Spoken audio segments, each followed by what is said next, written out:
Hello there, everyone, and welcome to Anderson County High School. Tonight, boy, we got a whale of a matchup for you right here on 5-Star Preps. It is the Greeneville Green Devils taking on the Anderson County Mavericks. I'm Mark Nagy here with Kevin Smith. And Kevin, let's talk about the elephant in the room. Greeneville has had Anderson County's number in recent years. The past 3 years, they've knocked them off in the postseason. What does Anderson County have to do tonight to stop that streak? Well, I think number one, mentally get over the hump and come out here. They're getting the ball first. Their offense has been lights out, 42 points a game. This Greeneville defense has struggled all year. This is an opportunity for Anderson County. We've talked about it for weeks here at 5-Star Preps. It's put up or shut up time for Anderson County tonight. And we are underway. Cooper Graham with the kickoff. Anderson County will have the football first. Taken out past the 25-yard line, right around the 27-yard line for Anderson County. A nice return from Josh Godwin Miller, and we expect to say Josh Godwin Miller's name a lot. All right, Anderson County, this is a big offensive line, an experienced offensive line. Expect them to run the football a bunch tonight, and Caleb Noe has been spectacular for them in the backfield. Expect to hear his name a lot as well. Very interesting setup here and dynamic for Anderson County. All seniors across the front, and then a bunch of sophomores littered in the skill positions with the lone senior there and Josh Miller. And so this is very interesting here, and we'll see a great running back from Anderson County. And there is Caleb Noe breaking tackles and going down the sideline. Caleb Noe finally taken down inside the 30 at the 26-yard line, and that is exactly what the Mavericks are going to try to do in spades this evening. Yeah, I mean, he's almost at 1,200 yards rushing tonight. You saw him. He's big, he's physical, he's powerful, and you saw him right there break multiple tackles. And only a sophomore, so they've got him for 2 more years here at Anderson County. First down and 10 from the 26-yard line. It's Noe again, this time around the left side.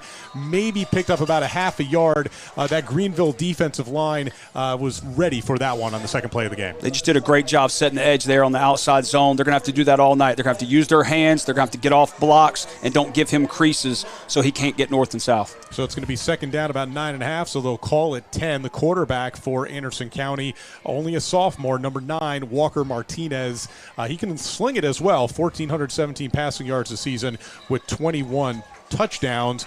But we've got a flag, and I believe that's going to be a call on the home team. You know, you got to give Coach Gillum a lot of credit. He had an experienced senior quarterback coming into the year. He played both players throughout the regular season, and they really figured out that Walker was the guy, and he has really settled in and led this football team. The good news, of course, for Anderson County, though, is they still have Stone Hatmaker there, an experienced senior quarterback. So if they do have to make a change there for whatever reason, they've got somebody that is going to be ready to go. Hey, we've seen it at all levels of football, pro and college, and especially in this season with COVID.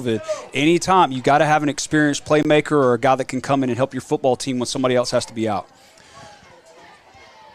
Little stoppage here as there was a false start penalty that backed them up 5 yards.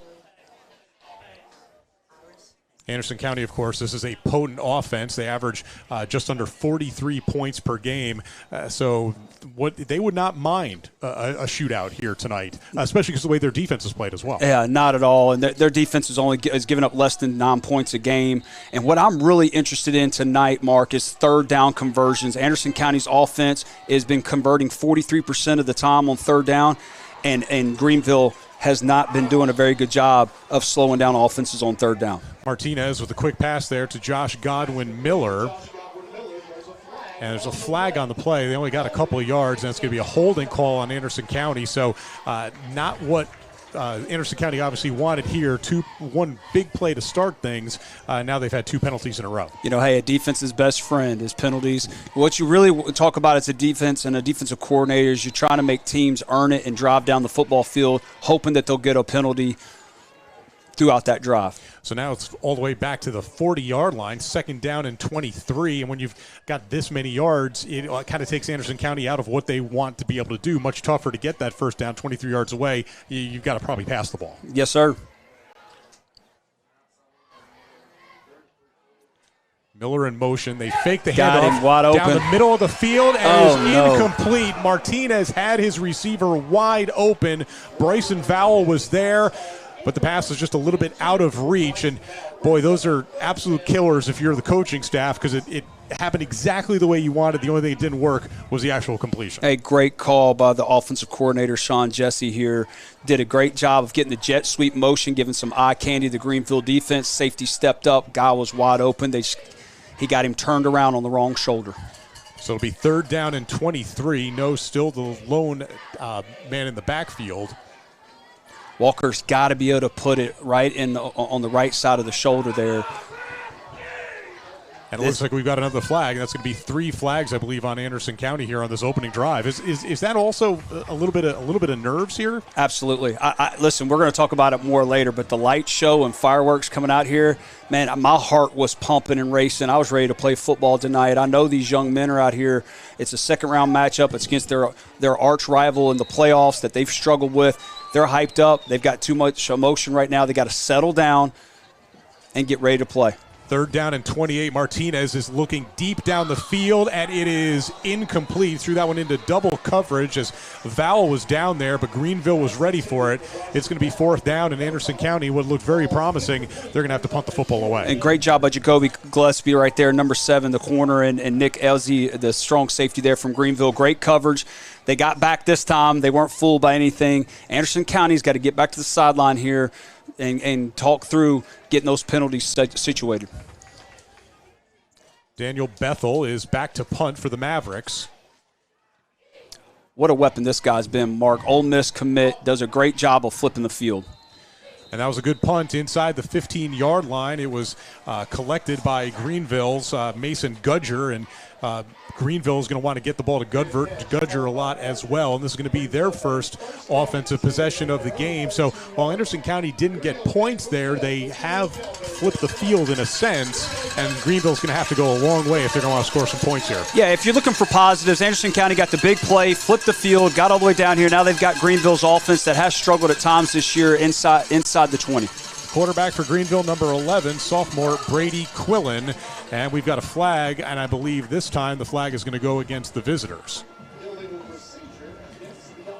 So we've only had a few plays thus far in this game. We've already had 4 penalties, so maybe we've got some nerves on both sides. Yeah, and I'll tell you what, for Greeneville, they run the ball even more than Anderson County does. They don't have a prolific passing attack. This puts them back behind the chains even worse than Anderson County. 1st down and 15. And the give up the middle and breaking tackles and getting out to the 16-yard line. It looked like there was going to be absolutely nothing going on there, but Gudger fights his way through, and they pick up about 7 yards. Hey, great call by Coach Chadwell, defense coordinator for Anderson County. He got the pressure up the middle, had a run blitz on, had him wrapped up. Just a great job by the running back, breaking tackles and getting through. Anderson County has got to wrap up and be physical with this young man. 2nd down and 8. Looks like Anderson County's going cover 0 here, Mark. You got to make sure you make the tackle in open space. Gudger, the lone man in the backfield. Quillen rolls out to his right. He's got a man open on the sideline, but that's one of those plays that they just wanted to have work, but Mason Laws couldn't come up with it, maybe heard a couple of footsteps, and those are killers for Greeneville because he was close to converting a 1st down on that play. Well, and Greeneville's got kind of the same thing as Anderson County. They're experienced up front. They've got juniors and seniors up front and 1 freshman sprinkled in, but they are young as well in their skill positions. And some of these guys, this is the bright lights of the playoffs. This is their first action in playoff football. They've just got to settle down and breathe. This is where Anderson County has been money, Mark. 17% conversion rate. They have been killing offenses on 3rd down. Quillen keeps it himself. He's got a 1st down and more. Quillen out past the 30, down to the 32-yard line. And, boy, was that a big play for the Green Devils. Great job by Quillen right there, using his eyes, reading the end man on the line of scrimmage, and then finding the hole and exploding. Quillen has 200 yards rushing entering tonight's game, so he's somebody that can get the job done with his feet as well. 9 touchdown passes, 1 interception, only 626 yards passing. Maybe not as prolific an offense, but certainly Greeneville can score points if they have to as well. Yeah, and part of that is the senior starting quarterback, Drew Gregg, lost the season against Austin East in September. He hasn't played the whole year. He's done a good job coming in and helping Greeneville win 6 out of their last 7 ball games. Had a chance to talk with head coach Eddie Spradlin before the game, and he had mentioned how the thing he's really liked about his team is that they have gotten better as the season has gone on, and it's really kind of been an up and down season, if for no other reason that there's some weeks that they expect to play and don't. They have different opponents. It's really hard to get in any kind of rhythm that way. Absolutely, and they had a lot of problems early on in the season with COVID as well. Second down and 10. Quillen rolling out, throws this one deep. He's got a man, and that is incomplete. The Greeneville fans wanted a flag, and they got it. A pass interference call is going to go on Anderson County. Number 4, Thor Williams. The good news, of course, for Anderson County is that it's not like the pro game where you move all the way down inside the 35, but it will cost them 15. You know, Greeneville's doing a good job here early of getting Brady outside the pocket and giving him a run-pass option. You've seen now that he can run the football. Good job there of him throwing it deep. He threw it underneath, back shoulder. Did they wave that off, Mark? I believe they waved it off. I'll tell you what, that's a bad call. If I'm a Greeneville fan, you saw Mr. Williams there, the free safety for Anderson County, grab the shoulder pad and jersey of the receiver. That absolutely should have been pass interference. I think it's just one of the things that's frustrating for fans when they see a flag and then it gets wiped away. They have conversations, they decide that it wasn't the call, and I think that those are kind of even more frustrating for fans than if the flag had not been thrown at all. Absolutely. And I'll tell you what, again, here's third down. This has been the money down for Anderson County. Holding teams to 17% conversion rate, that is unheard of, Mark. That is a crazy stat. Anderson County blitzing off the left side, and this pass is going to be incomplete. The intended receiver for Anderson County, or for Greeneville, was not able to complete that one to Ajante Dabbs. It will be fourth down. Anderson County's defense gets off the field, and Greeneville will have to punt. Yeah, great job of Kayla Williamson coming off the edge there. Coach bringing a little pressure, speeding up Brady, the quarterback from Greeneville. Great job by Anderson County getting off the field here. Nick Aizy back to punt for the Green Devils. You know, I'll tell you, Mark, early on here with penalties, neither one of these teams turned the ball over a lot. They've both done a really good job. They're both plus in the turnover margin. So penalties could be the key tonight if neither team turns the ball over, because they typically don't anyways.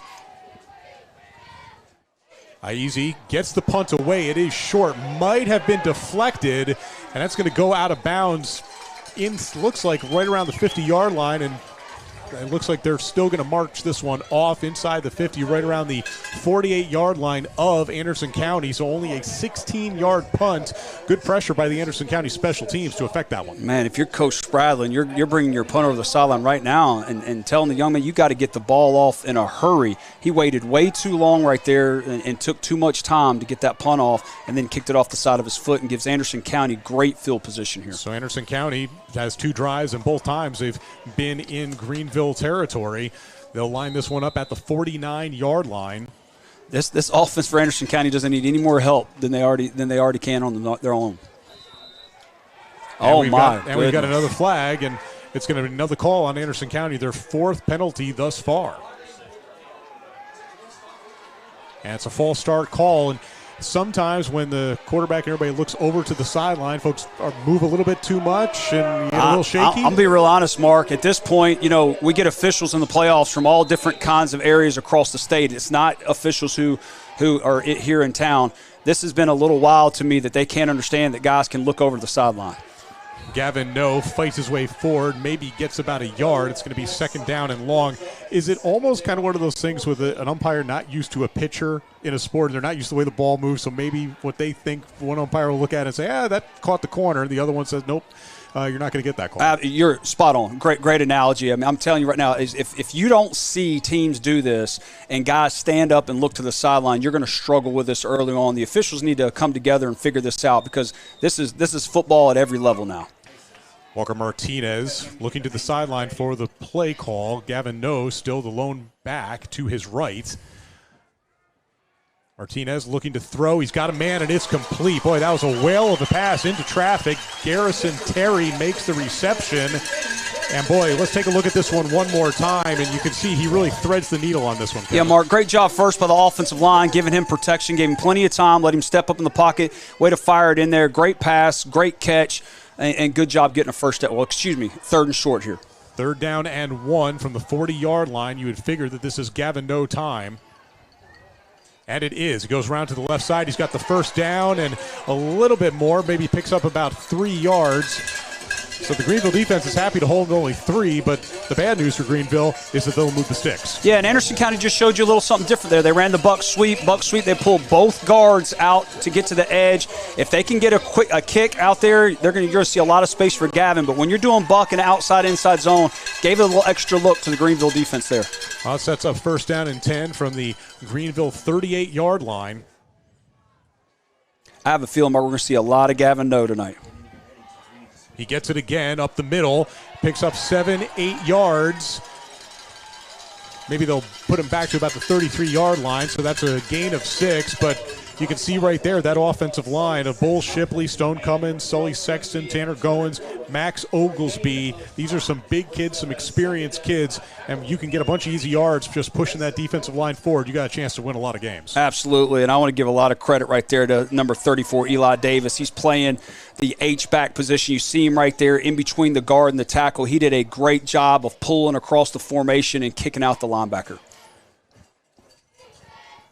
Second down and 4. No gets it again. No up the middle, and No has another first down to the 25-yard line. And you can hear those Mavericks fans with the cowbells. They like what they see. It's kind of like bully ball here. You count on that offensive line to do some things, and on this drive, they're doing some things. This is smash mouth football. That was straight power. Great job by Tanner Goins, the right guard, pulled, kicked out. 34, Eli Davis, the H-back there, did a good job of sealing off his guy as well. You're seeing physical football with this front we talked about at the beginning of the game.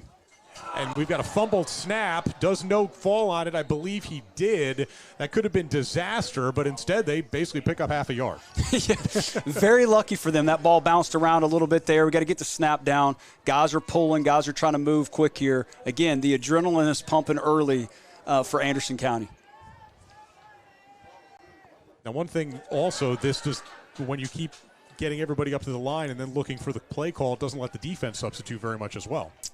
Yeah, Anderson County's doing a great job here. Oh, my goodness. Well, Martinez had a man, and you talked about him, Eli Davis. Eli Davis couldn't come up with that one. That was going to be another that's the second time that we have seen Anderson County with a deep ball that did not convert and probably would have given them a score. Yeah, you'll see Eli Davis here lining up on the left side of the formation at tight end. He's been at the H-back butt sniffer position, and right there he got right outside of the formation and was wide open, and that's now twice that Mr. Martinez has missed a wide-open receiver for Anderson County. Davis has 7 catches on the year coming into tonight's game, so it's just a little bit less than 1 a game, so he's used to catching the ball, but that one they just could not convert. 3rd down and 9. Martinez looking to throw again. Now he scrambles, heaves this one into the end zone. He's got a man, and it is incomplete.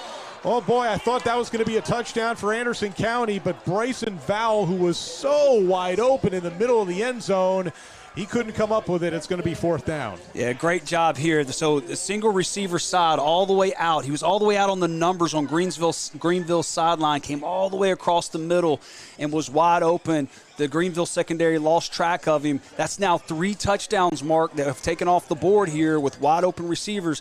And you saw right there, Bryson didn't need to jump. He just needs to settle down and stand there, and he would have caught the football. So now Anderson County, it's a little bit too far for a field goal attempt, so they're going to go for it. 4th down and 9 from the 24. Wheel Martinez route out of the backfield. Time, and it is incomplete, but a flag does come out. So let's see what the flag is all about. If this is on Anderson County, then the defense will have held. Got to give a lot of credit here to Greeneville's defense in the sense that they picked up the wheel route out of the backfield. Sometimes those running backs can sneak out of the back gate, and they're wide open. Well, it's a break for Anderson County as that holding call goes against the Green Devils, so their second penalty of the night is a killer. That means the drive will continue for the Mavs. Well, I'll take that back. You know why they covered it well? Because they held Mr. Gavin No as he came out of the backfield. But hey, as a defensive coordinator, we always talk about, Mark, you never get beat for a touchdown. If you got to grab them and pull them down, don't give up the touchdown. Give up the 15-yard penalty because this isn't pro ball. It's a 15-yard penalty. It's not a spot foul. Yeah, no matter what the penalty is, it's going to be better than giving up 6 points. Don't give up a touchdown. 1st down and 10 from just inside the 15-yard line. Gavin No gets it and fights his way forward for a gain of maybe about 4 yards. And it's going to be 2nd down, but boy, a really uneven drive that somehow continues for Anderson County, and they're in golden position to pick up their first score of the game. Yeah, Mark, I don't know. I'm really seeing some physicality here with the offensive line of Anderson County. They're already starting to take over this game. That's not good if you're a Greeneville fan. 34, Eli Davis is really starting to assert himself. I'm kind of shocked that they were dropping back here to throw the football. Well, we've got a whistle and another flag, and I believe this time it's going to go on Anderson County. It's another false start call on the Mavs. So that's 5 penalties thus far for Anderson County. That's one thing. I remember talking with Coach Gillum before the game, and he mentioned how in the 2019 loss in the playoffs, they had 3 turnovers that were absolutely killers and ended up leading to points for Greeneville, and were kind of the difference in that game. This time it's not defensive penalties hurting Anderson County, but this may hurt them just the same because it's keeping them from scoring points. Yeah, you talk about we got 5 penalties and 3 missed touchdowns, and we don't say missed touchdowns. Like, these were wide open touchdowns, drop passes. Well, No fights his way down to the 11-yard line, but we've got yet another flag, and I think this is going to go on Anderson County again. Let's check out the call. What did he call? Wasn't sure. But all I know is it's going to back Anderson County up more. It's really disappointing, Mark, that sometimes people need to be seen, and let's let the guys play ball here, man. And I don't like to get on officials often because they have a thankless job, but we need to let this game get a flow here.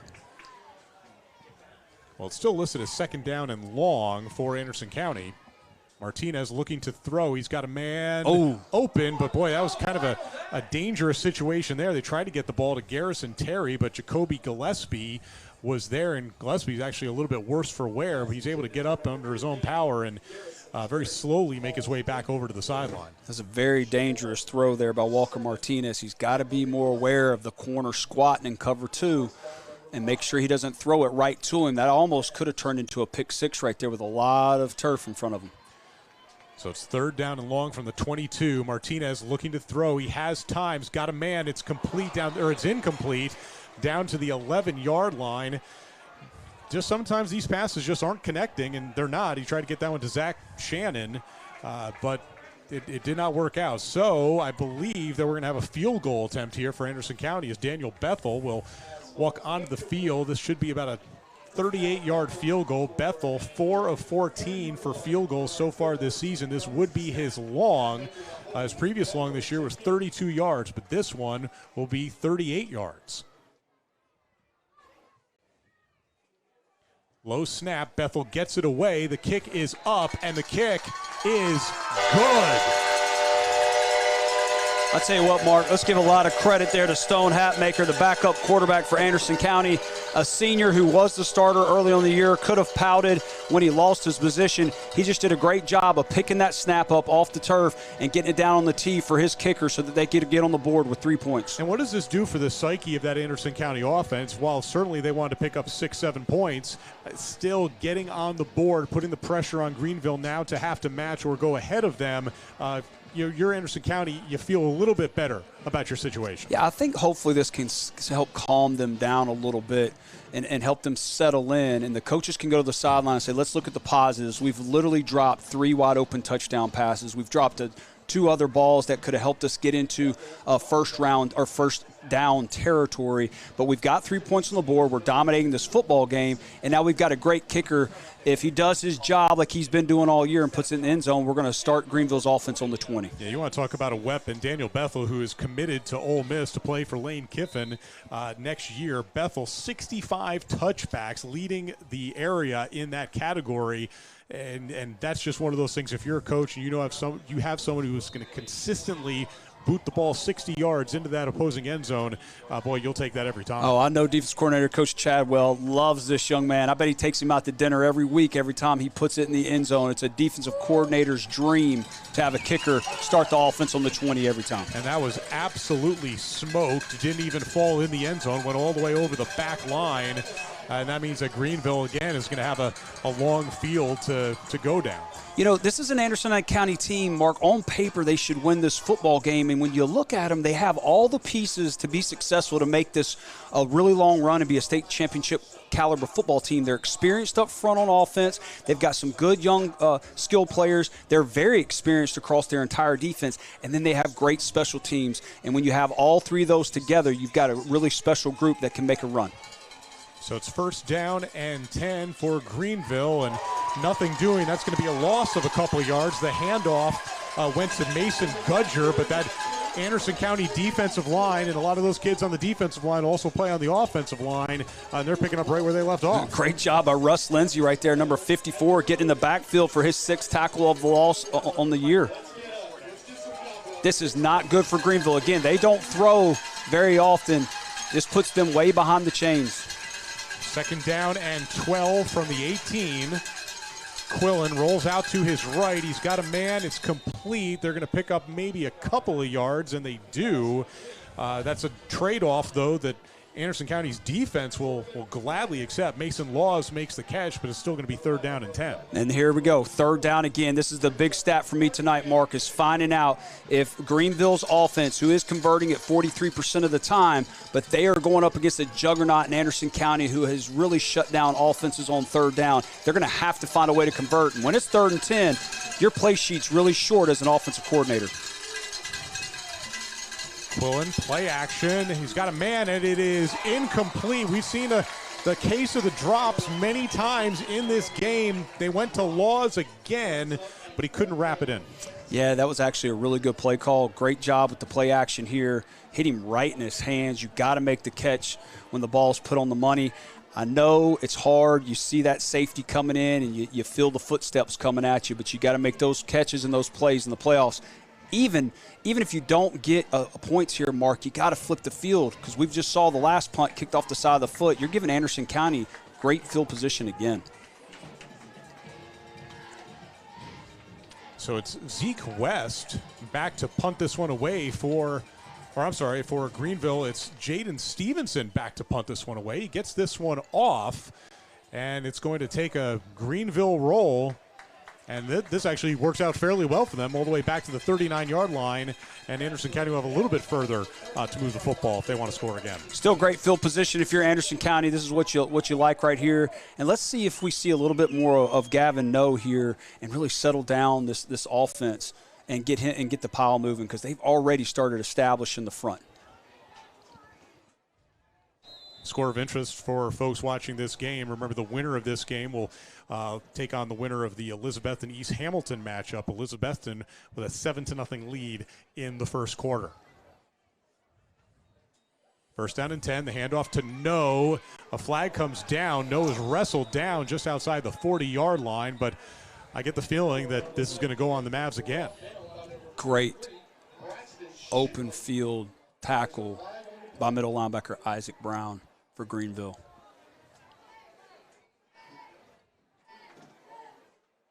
That's a holding call on Anderson County. So that would be penalty number 6. We haven't even gotten through the first quarter yet, and Anderson County's already had 6 penalties. Yeah, this is uncharacteristic. And but I want to go back to Isaac Brown there, Mark, the leading tackler for Greeneville, 103 tackles in the year. He just showed how special he is, and that was a hit that Gavin's not going to forget about. And those are the kind of hits that maybe don't affect you right now, but once you start getting into that third and fourth quarter, absolutely, you may feel them a little bit more. First down, and about 17 yards to go. Martinez throws this to the middle of the field. Dangerous pass. And fortunately for Anderson County, Zach Shannon couldn't come up with it, because that was the old tip drill. You had 3 white jerseys around there. Could have easily been intercepted. Yeah, I think we're seeing a lot of nerves here by the sophomore.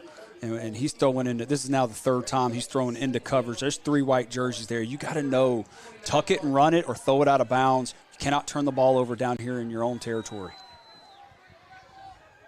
Second down and 21 yards to go now from the 28. Martinez looking to throw, and that one is a little bit too high for Josh Godwin Miller. And it's going to be third down and long again. Yeah, I thought we might see a screen here at some point. It just didn't look right from the start. Didn't get good blocks there on the outside, on the edge. And then the pass was just a little too high for Josh. 3rd down and 21.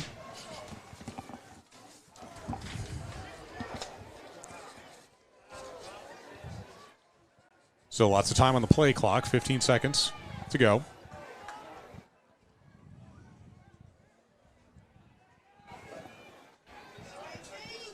Greeneville rushes 5. Martinez, though, has time. That breaks down. Now Martinez is going to take off to the 35, down to the 40-yard line, close to first down yards. He gets knocked out of bounds, but Martinez, who took that lick, he keeps on ticking. He gets up. It's going to be 4th down and 4, and not much of a decision here for Anderson County.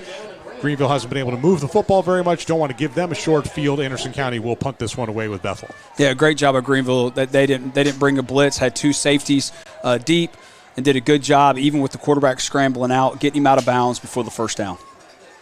Bethel back to punt. Gudger back to receive.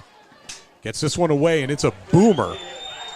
All the way back to the 15. Gudger, who did not call for a fair catch, ends up getting taken down at the 12, and lucky for Gudger is able to reel that one in, because that's when bad things certainly can't happen. You're expecting it around the 20. Instead, he has to back up right around to the 15. And guess who made the tackle, Mark? Starting running back Gavin Noe, the guy who's got 1,200 yards rushing on the year, is their leader on offense, running down on special teams and making a tackle. That's when you got a special football team.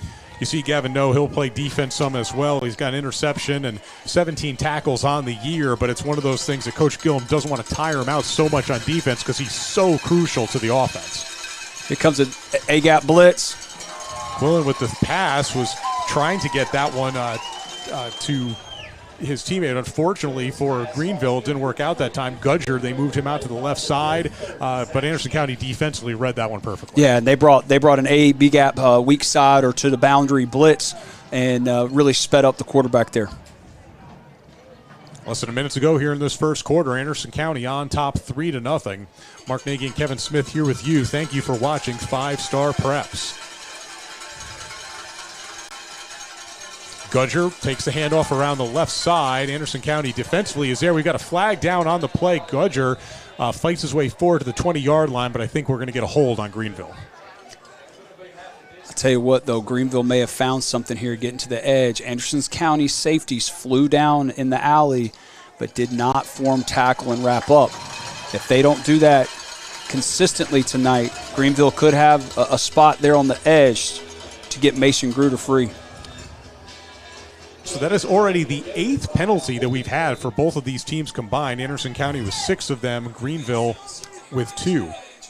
Actually, that's 9. Greeneville has 3 flags, so there's 9 penalty flags thus far here in the first quarter alone, both teams combined. Yeah, I think we've touched on already, but nerves and officiating crew from a different part of the state. 2nd and long. Gudger fights his way forward to the 10-yard line, but it's still going to be 3rd down and 12. And that may end up being the last play of this opening quarter.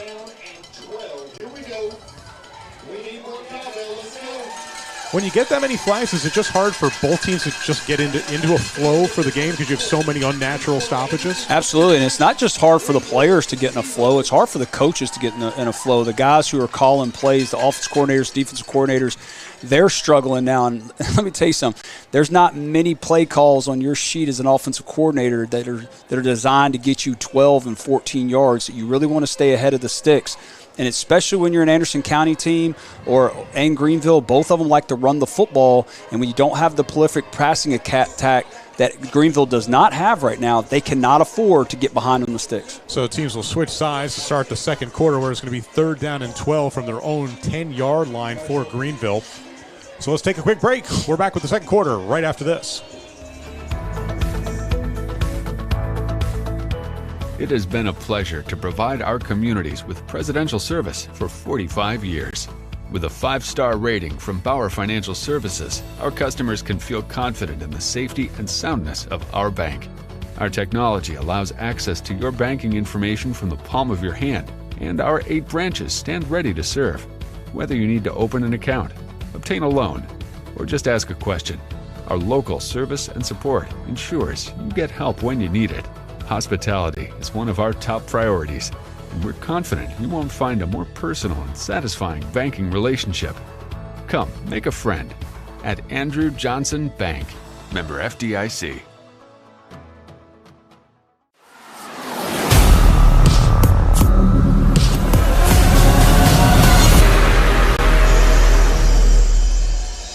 And welcome back to Anderson County High School. Second quarter just about ready to get underway. Greeneville facing a 3rd down and 12 from their own 10-yard line. Quillen looking to throw, and he's looking deep, but this one is going to be well over the head of his intended receiver, Jaden Stevenson, and Greeneville will have to punt. And more pressure there again by Zach Shannon, number 30 for Anderson County, the outside linebacker. Great job speeding up a quarterback again. Anderson County played zone there. It looked like they were playing man coverage, did a good job of disguising, get back in zone.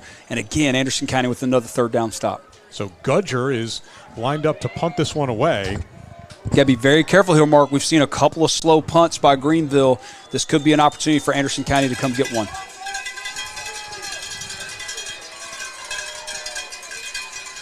And it's a fake. Gudger will take off for the 1st down marker, and he's got it. Gudger all the way out to the 35-yard line. Boy, that's a gutsy call from Coach Spradlin, and it pays off for the Green Devils. You know, and it looked like, Mark, there, I mean, there's a luxury to have your running back as your punter. It looked like there that he had a two-way go. Punt it if they bring pressure off the edge. If they don't, and you see green, he trusts his player to make the play. That's a great job of the head coach, putting trust in his players right there. Well, Gudger certainly is one of these guys that can make that Greeneville offense roll. He had 734 rushing yards heading into this game. He also is pretty good catching the ball as well with 222 yards. So you're talking about a guy who's basically very close to being a 1,000-yard participant. And right there, it's a tough call to make, though, because if you don't make it, then it's disaster. Anderson County gets the ball inside the 20. Absolutely. And, you know, that's a senior leader there. He made a decision, and it's a no, yes type moment for coaches and the team. But great job there. Way to be heads up. And if you're Anderson County, you at least got to have one player coming off to set the edge and not allow that to happen. So now it's 2nd down and 4 as Greeneville was able to pick up that 1st down, and they're in pretty decent position to pick up their 2nd one. Greeneville offense hasn't done very much thus far in this game, but they are moving the ball right here. 2nd down and 4.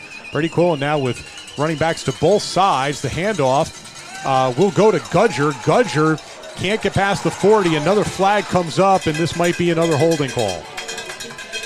Great job of the Anderson County D-line using their hands and running down the line of scrimmage. Stone Cummings there, linebacker for Anderson County, really doing a good job of running down the line.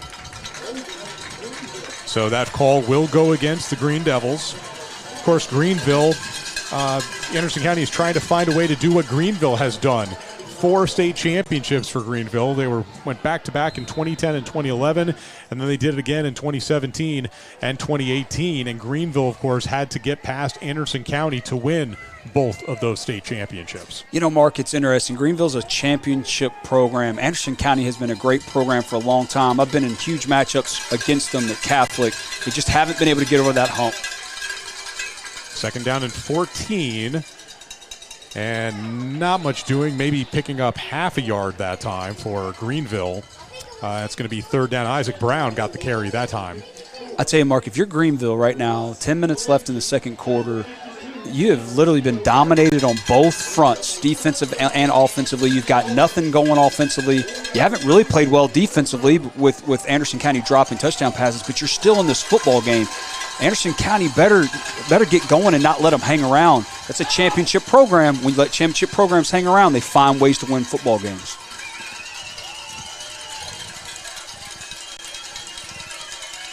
Third down and long. Anderson County is blitzing.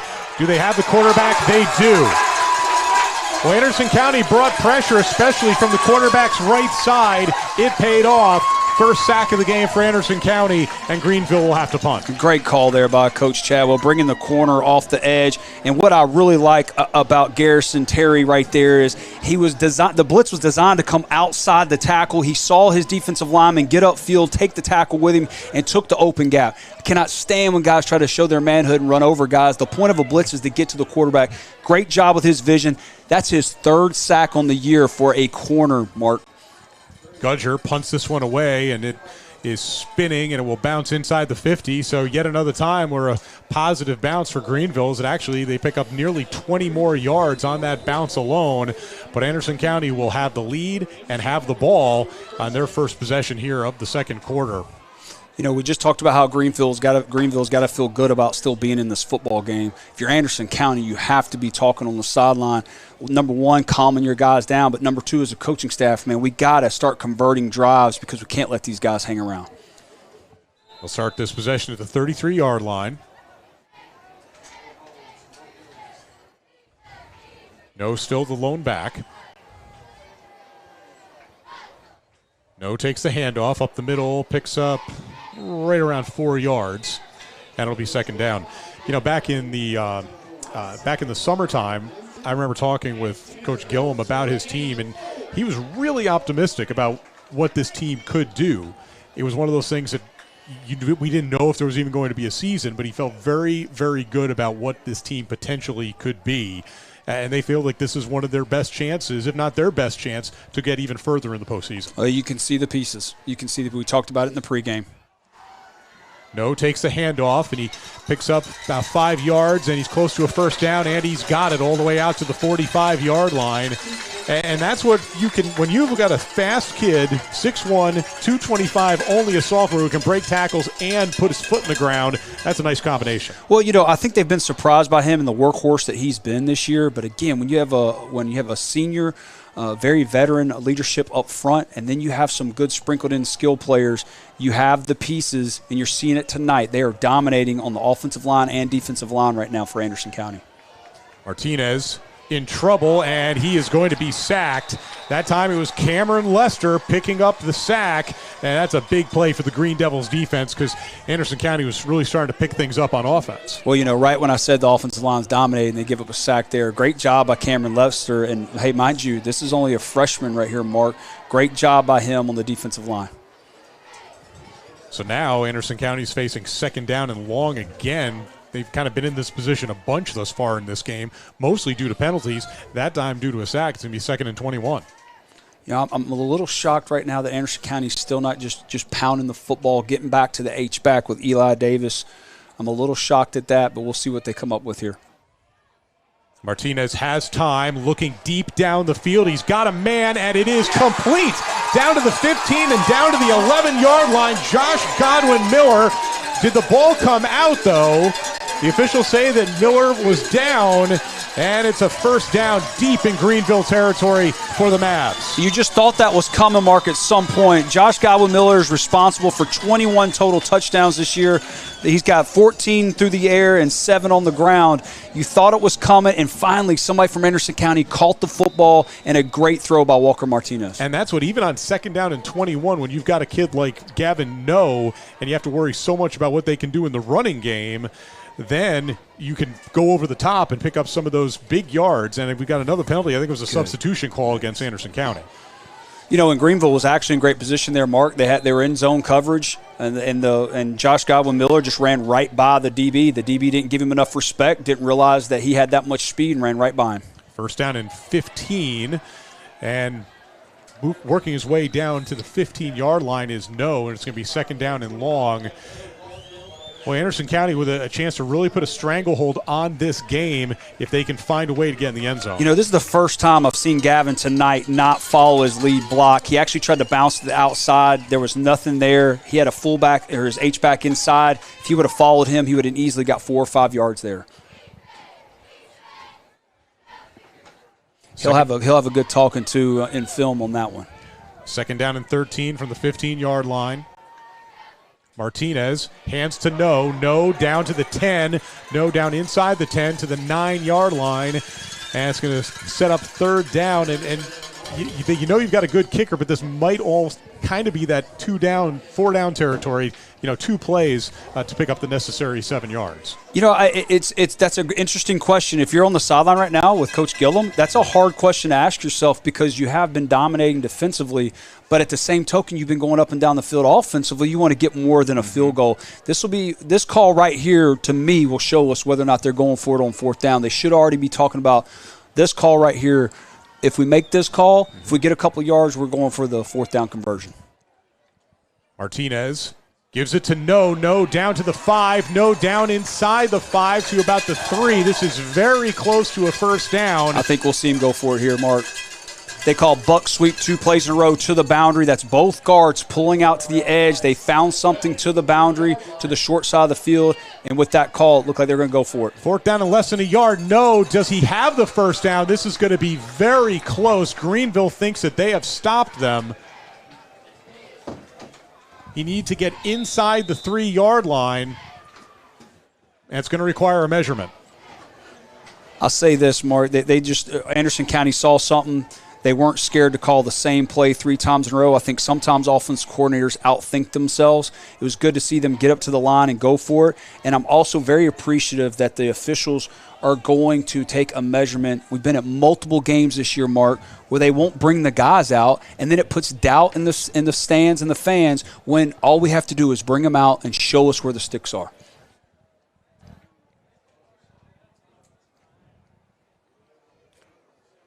Well, one side's going to be real happy. The other one is going to be depressed. Let's see what the call is. Does he have the first down? He does not, and the Greeneville defense has shut the door. A huge stand for the Green Devils.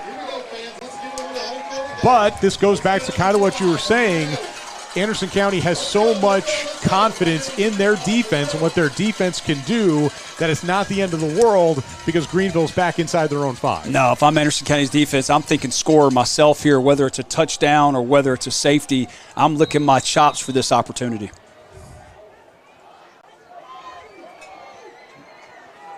Well, job one for Greeneville here is just to give themselves a little bit of breathing room. When you take a snap inside your own end zone, that's when a lot of bad things can happen.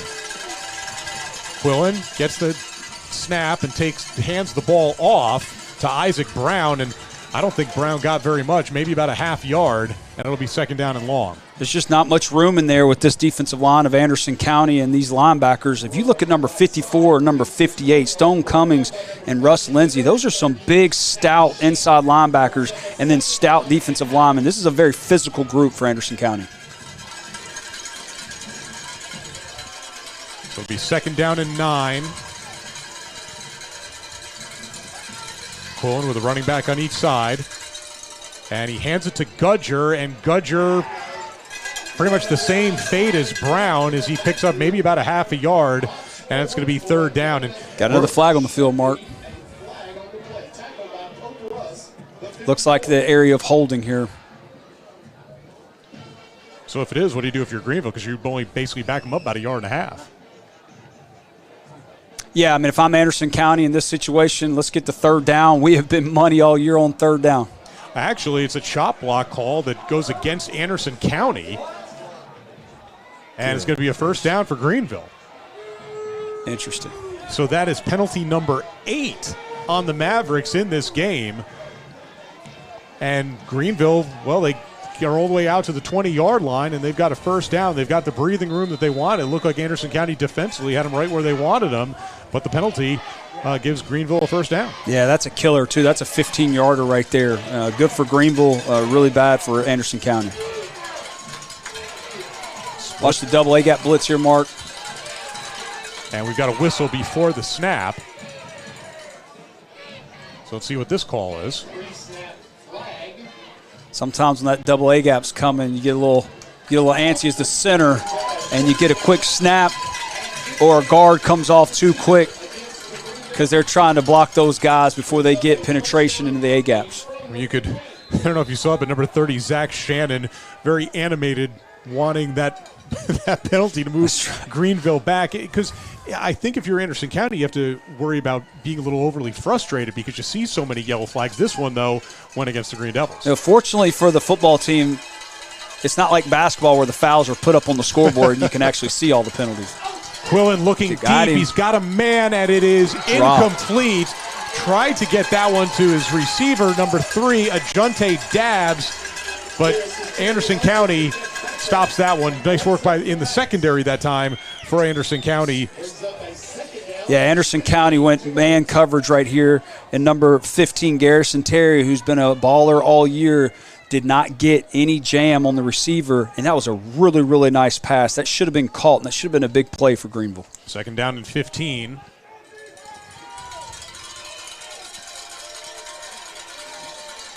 It's Gudger. Not much room, and he's actually going to lose a couple of yards. I know it looks like right there, number 52, Tanner Goins, made the tackle. But, man, that defensive line and number 54, Russ Lindsley, did a great job of blowing it up, getting penetration, and slowing the running back down and making him plant his foot in the ground and allowing the rest of his teammates to come in and finish the play. Third down and 20. And a little bit over 3 minutes to go here in this first quarter. So if Anderson County can get a stop, they'd have plenty of time with their 3 timeouts to move the football back into Greeneville territory. I'm looking forward to seeing what Coach Chadwell dials up here. Is he going to bring a blitz, or is he going to sit back in coverage and let his front do the job? Well, Greeneville's happy just to hand the football off and get whatever they can. They're not going to pick up 20 yards that time. Gudger actually picks up 12, but it's still going to be 4th down and long, and Greeneville will punt it away. So for Greeneville offensively, you started on your own 3-yard line. You got the advantage of a penalty. Is that, and you were able to at least burn a couple more minutes off the clock. Is it kind of a win for the Greeneville offense? I absolutely think it is. I think it's a great point by you. I think in this type of football game, again, your defense has struggled all year. You're giving up over 20 points a game. You have improved, but it has been an Achilles heel for you. Anderson County's averaging 43 points a game. You got to feel real good if you're Greeneville. Again, they've been getting dominated up front. You're only down 3-0, and there's only 2 minutes left on the clock in the half. Gudger back to punt.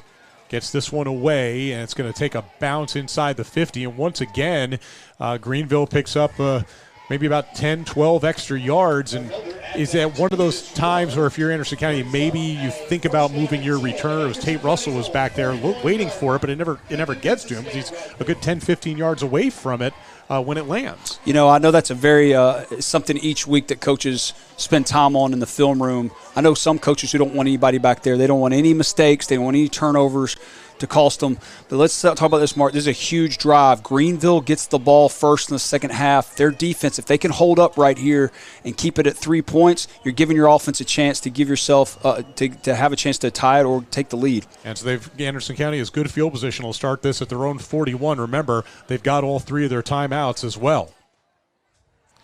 That pass is incomplete. Good covers that time by Stevenson, and it's going to be 2nd down and long. You know, if you're Anderson County, I really feel like you need to get in. You need to get a score here and go in the half. This is an offense that expects to score, has been scoring all year, just for a confidence boost and knowing that Greeneville gets the ball to start the half. 2nd down and 10, minute 51 to go. This time the handoff is to No. No gets free. No inside the 50, powers his way forward for 11 yards, and he gets out of bounds, and it should be a 1st down for Anderson County. And it is. So that worked out just about as well as you could have asked for if you're the Mavericks. Didn't even have to use a timeout, and now they're in Greeneville territory.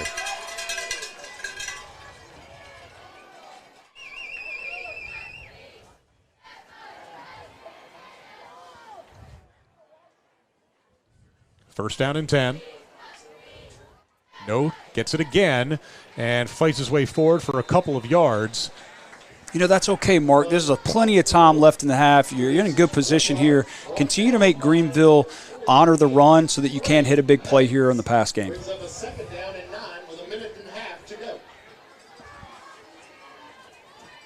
Clock continues to tick.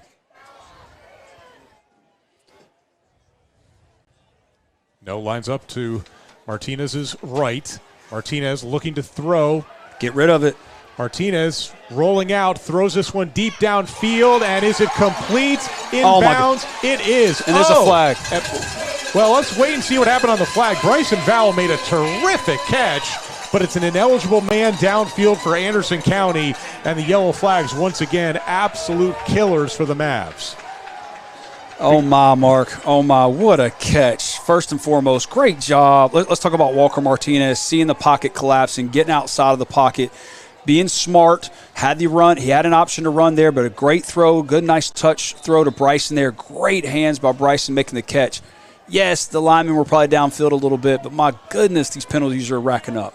And the clock continues to run, and it's 2nd down and about 14 yards to go for Anderson County. And And now you're in position, if you're Anderson County, you don't want to make that big mistake here. You're still pretty far away, and things are not going very well for you on offense. And now Anderson County is just going to take a timeout. Absolutely.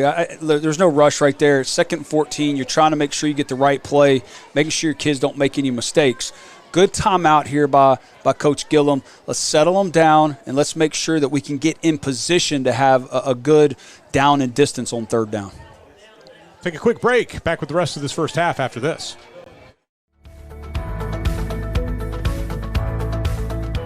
It has been a pleasure to provide our communities with presidential service for 45 years. With a 5-star rating from Bauer Financial Services, our customers can feel confident in the safety and soundness of our bank. Our technology allows access to your banking information from the palm of your hand, and our 8 branches stand ready to serve. Whether you need to open an account, obtain a loan, or just ask a question, our local service and support ensures you get help when you need it. Hospitality is one of our top priorities, and we're confident you won't find a more personal and satisfying banking relationship. Come, make a friend at Andrew Johnson Bank, member FDIC.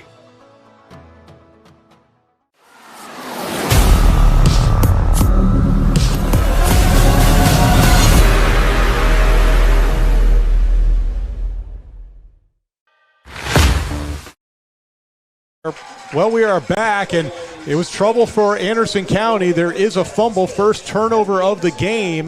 Greeneville recovers, and with 35 seconds to go, remember Greeneville, they got all 3 of their timeouts, so now they somehow have a chance to take the lead, to tie or even take the lead going into intermission. Yeah, and Anderson County doesn't turn the ball over much at all, so huge chance here for Greeneville. Again, they've got all 3 timeouts. They got a chance to put points on the board and get the ball to start the half. In the second half. Gudger rolls out to the left. Martinez has time to throw, and it is incomplete. Boy, he had dabs and just a little bit out of his reach. Yeah, there's a little pressure there that got him sped up, got his feet off. He wasn't set when he threw the ball. He was on his back foot, leaning backwards, and couldn't get the proper accuracy on that pass. Well, you're thinking if you're Greeneville, do you try to get in field goal position? They really haven't attempted many field goals this year. Cooper Graham has only converted on 1 of them. So you're Greeneville, you may be trying. You're not thinking about that as much as you're trying to think about 6. Yeah, Greeneville does not have the advantage that Anderson County does as far as their special teams is concerned, and that puts you in a bad position here. Again, you've got 30 seconds left on the clock. You have 3 timeouts, so you're thinking to yourself getting points. I'm sitting here on the 42-yard line. But it is difficult when you're trying to score touchdowns instead of getting in position to try to get a field goal. One score of interest to pass along for the folks who likes the small schools. Coalfield is leading Greenback 20-7 late in the first half. One of the other scores that have been passed along, West is rolling. They're up 13-0, and Maryville's doing what Maryville does. They're up 21-0 in their game. But here, we're worried about this game, folks. Anderson County and Greeneville, the second-round matchup in Class 4A. Mark Nagy here along with Kevin Smith. And, I think I kind of felt like this was going to be a bit of a shootout game, at least on one side. We talked so much about Anderson County's defense. Got to give credit to what Greeneville's defense has done in this game. Absolutely, and really it comes back to penalties. We've had so many penalties tonight. Neither offense has been able to get in a rhythm. Neither coaching staff has been able to get in a rhythm, and it's really been the story of the first half has been the officiating crew. Anderson County with 9 penalties thus far in this game. Greeneville with 4. Second down and 10 for the Green Devils. Quillen has time, looking deep, and it is what a catch. Complete. Oh, what a catch by Jacoby Gillespie down inside the 20 to the 19-yard line. That's just one of those situations. You just throw it up and you let your athletic player go up there and make a play. Wow, great job on the post right here, going up and getting the football. Hey, a really good throw there by Brady to put it in the air to where only his receiver could go and get it. He didn't allow the safety to get in on the play. Great catch and great time out here. Some people don't realize, yes, it was a first down and the clock stops, but when you get that much yardage, it's hard to get everybody to the line and for a quick snap for either a spike and or to get another play off. And Greeneville now at the 19-yard line, 25 34 seconds left, but they still have two timeouts. They can pretty much do anything they want at this point. Absolutely. And now even though they haven't attempted a lot of field goals, you are in position to kick one and tie this game up. Cooper Graham has converted on 32 of his 37 extra points. If they pick up about 10 more yards, you're basically in extra point range. Absolutely, and right here, this is where Brady's got to be very careful. He's got to be careful with the football, not get too, not try to put it in tight windows. Don't turn the ball over here. Don't take a sack. Throw the ball away or take off running. Don't make any mistakes here. So it's going to be first down and 10 from the 19-yard line. This certainly is the deepest that Greeneville has penetrated in this first half. Quillen has Gudger to his left. Quillen looking to throw. We've got multiple flags down. Quillen continuing to roll out and gets sacked, knocked down inside the 25-yard line, so it's going to be a loss of 5. Mark, we saw at least 3 holdings there on the Greeneville offensive line. I think we did. So we're going to be pushing them back. And we talked about it earlier. You want to take this one. You're knocking them right out of field goal range. We just talked about Brady as a sophomore not making any mistakes, holding on to the football, don't turn it over. Same thing with the offensive line, man. This is a veteran group. They got to know better than getting a holding call and now taking themselves out of field goal range. That's the fifth huge mistake. 6th penalty of this first half, actually, for Greeneville. And Anderson County again with 9. First down and long. Martinez tried to set up the screen. There was nothing doing. We got another flag. Oh, Mark, this is killing me, man. I'm sorry. This is absolutely killing me. And this one should go against Greeneville, and this time I think Anderson County is going to decline it. And actually, no, they will back them up more. So originally I thought they were going to. That's what looked like the referee was saying. Instead, they'll back them up even more, and they're all the way back to the 49-yard line. And that's the 7th penalty again for Greeneville. So, story of this first half, Greeneville's defense and penalties on both of these teams really hampering what anybody can do on offense. And what do you do on 1st and 40? Hail Mary. Exactly. With 11 seconds left. Instead, they hand it off to Gudger. Gudger will break into further down the field into Anderson County territory. He gets to the 39-yard line.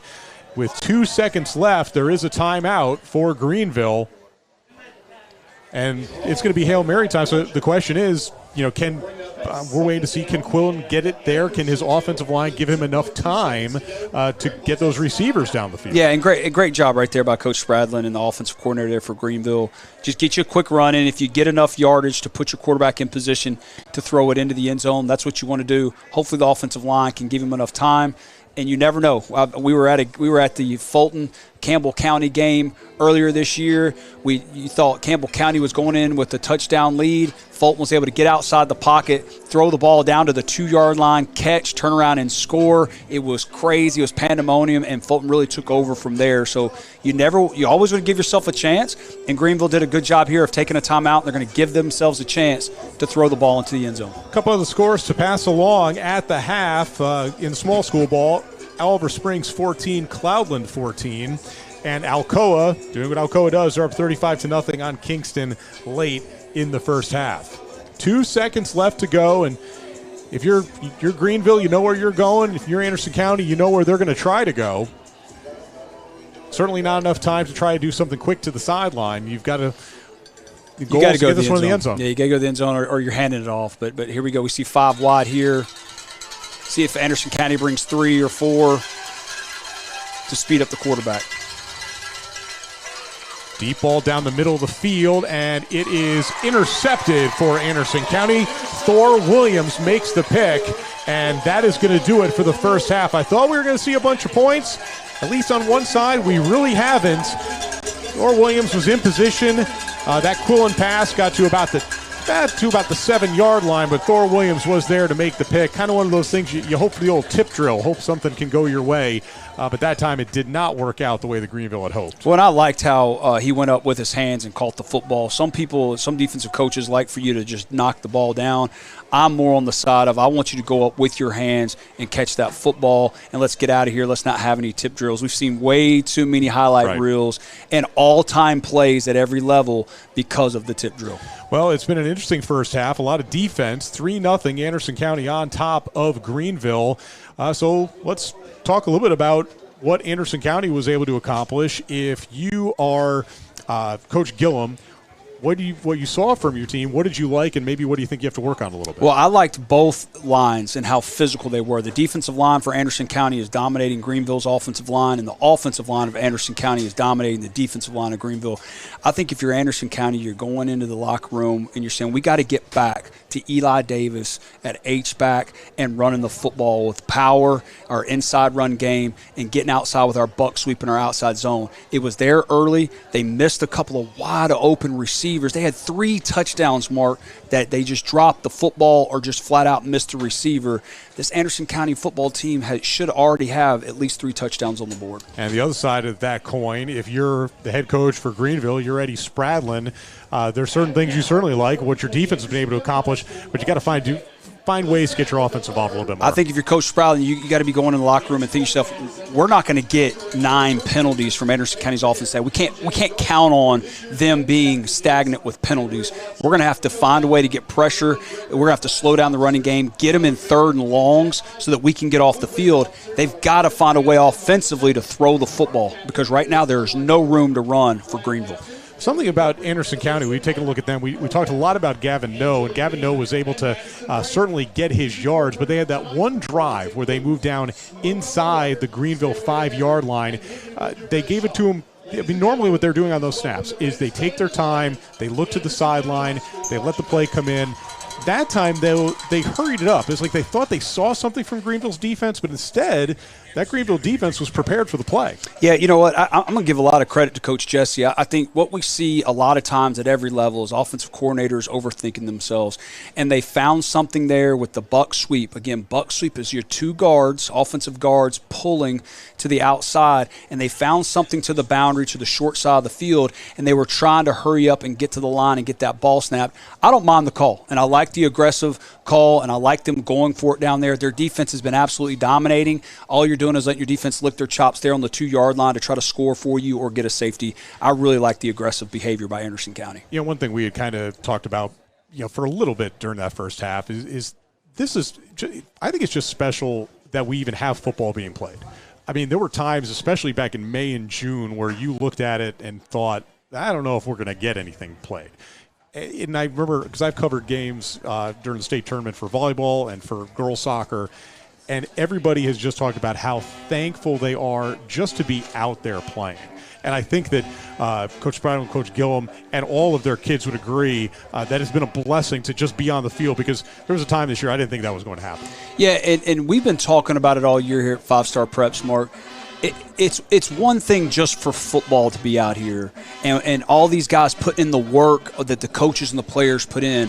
But it goes so much deeper and bigger than that, Mark. When you look at the big picture, we're sitting here listening to the Anderson County Band right now. If there's not a football game, they're not performing. Sure. They're working their butts off all summer. The dance teams are getting to come out at halftime and perform.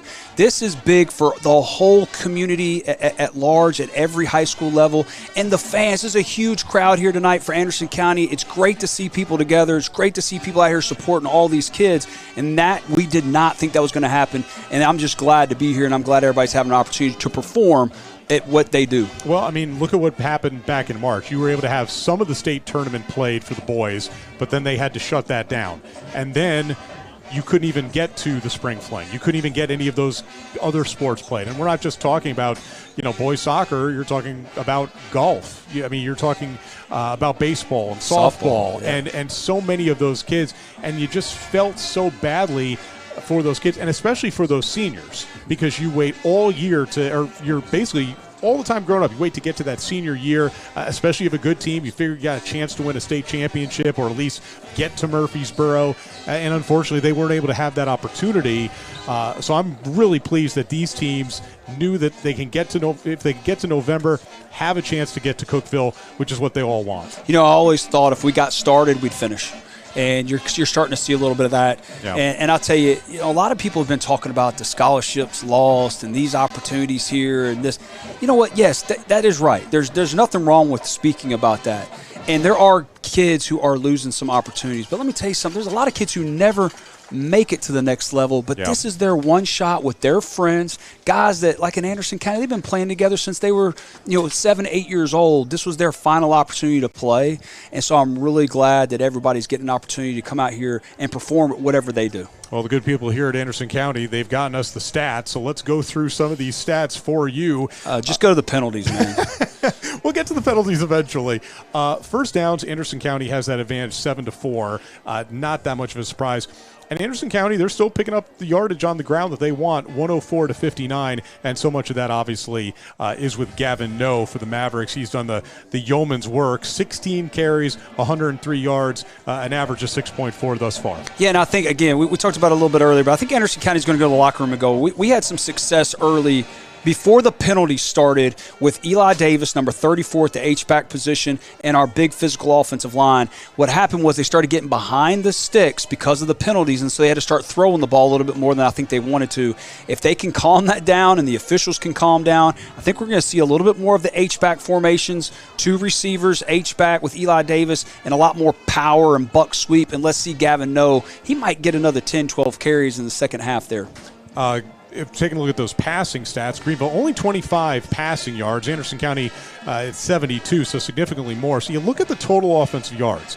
And Anderson County at 176, they're really not that far off of their normal average, which is 393 yards per game.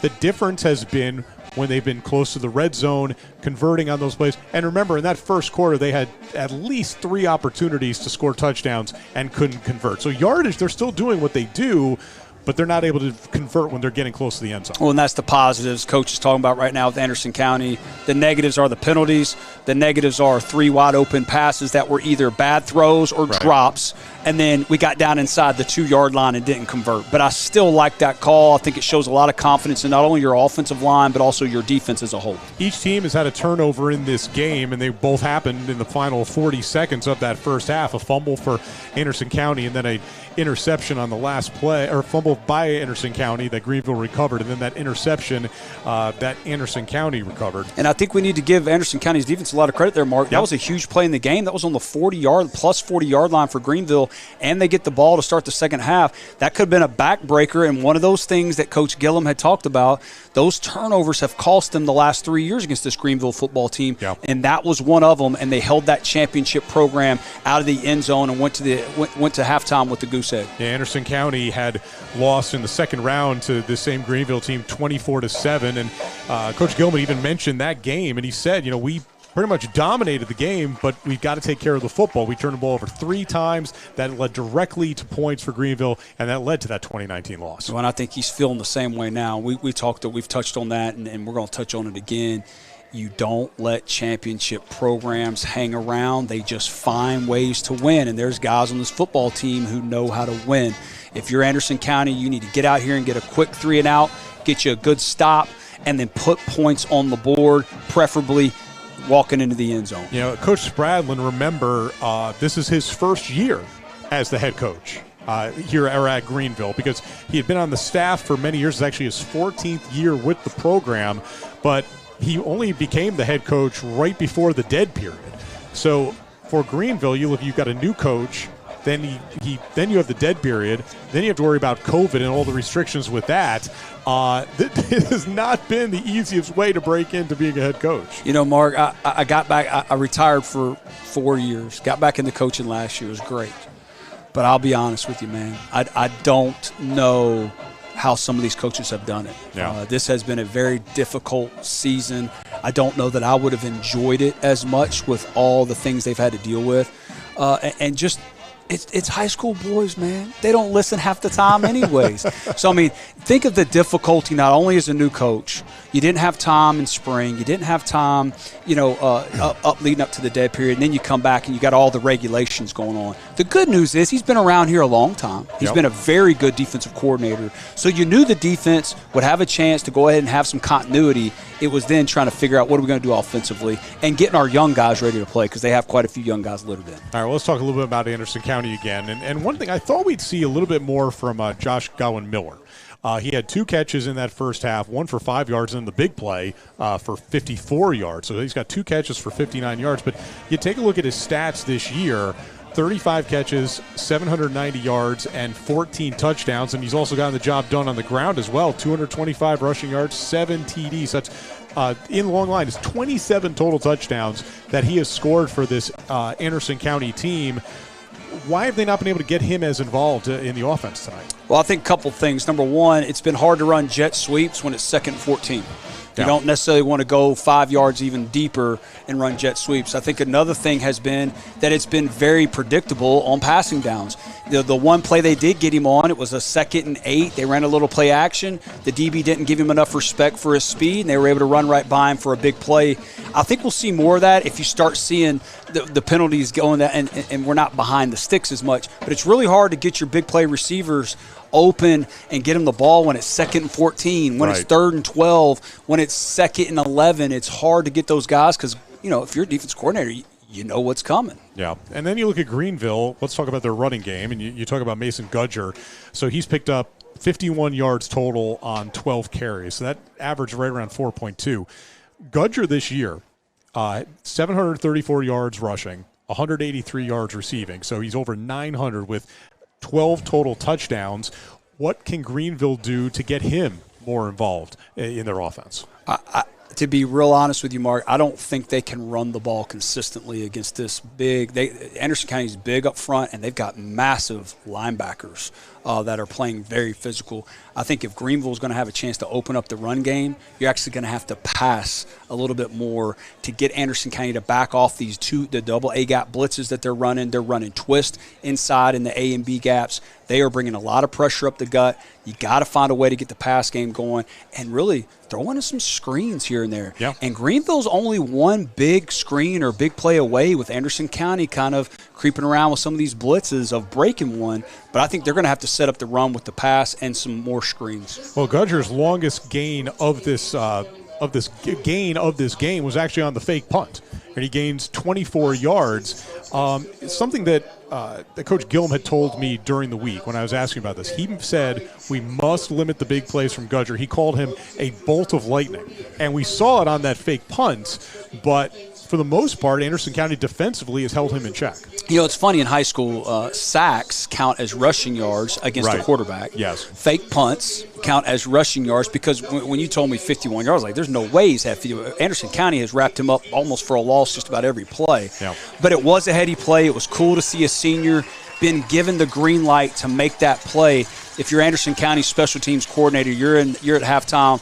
We're not going to do that again. We got to make sure that we have an edge player. You always got to have an edge player to make sure the punt is kicked before you go back and try to block or help you out your returner. Tell you what, let's take a quick break. When we come back, we'll talk a little bit more about this third quarter to come.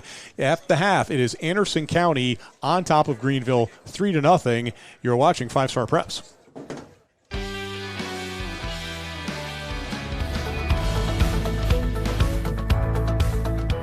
It has been a pleasure to provide our communities with presidential service for 45 years. With a 5-star rating from Bauer Financial Services, our customers can feel confident in the safety and soundness of our bank. Our technology allows access to your banking information from the palm of your hand, and our 8 branches stand ready to serve. Whether you need to open an account, obtain a loan, or just ask a question, our local service and support ensures you get help when you need it. Hospitality is one of our top priorities, and we're confident you won't find a more personal and satisfying banking relationship. Come, make a friend at Andrew Johnson Bank, member FDIC.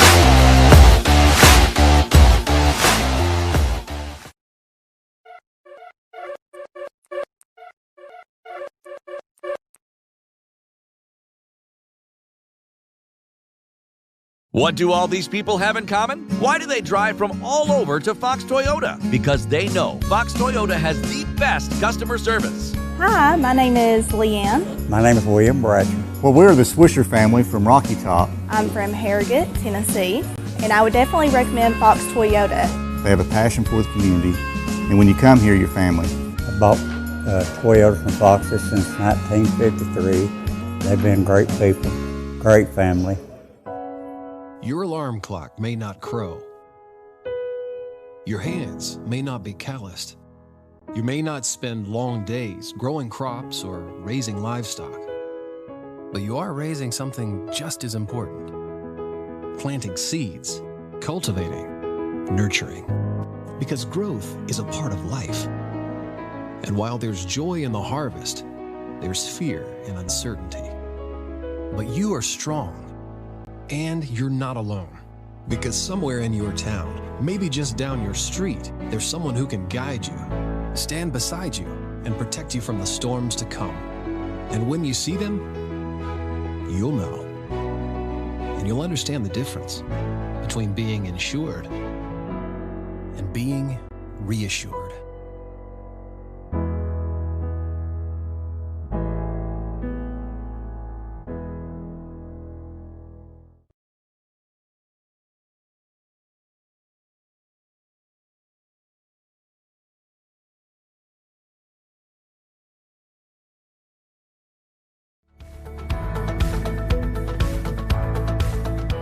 It has been a pleasure to provide our communities with presidential service for 45 years.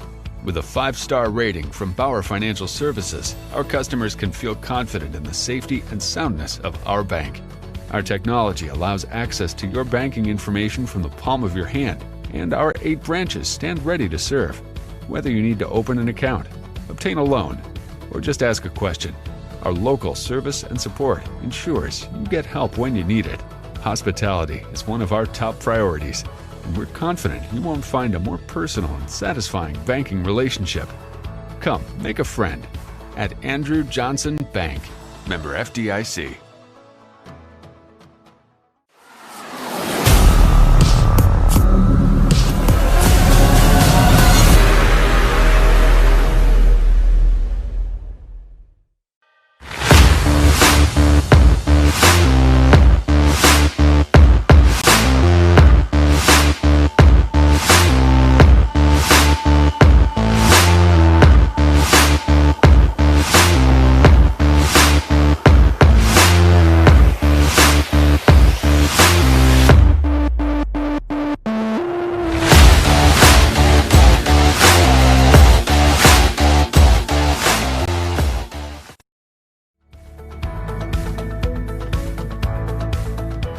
It has been a pleasure to provide our communities with presidential service for 45 years. With a 5-star rating from Bauer Financial Services, our customers can feel confident in the safety and soundness of our bank. Our technology allows access to your banking information from the palm of your hand, and our 8 branches stand ready to serve. Whether you need to open an account, obtain a loan, or just ask a question, our local service and support ensures you get help when you need it. Hospitality is one of our top priorities, and we're confident you won't find a more personal and satisfying banking relationship. Come, make a friend at Andrew Johnson Bank, member FDIC.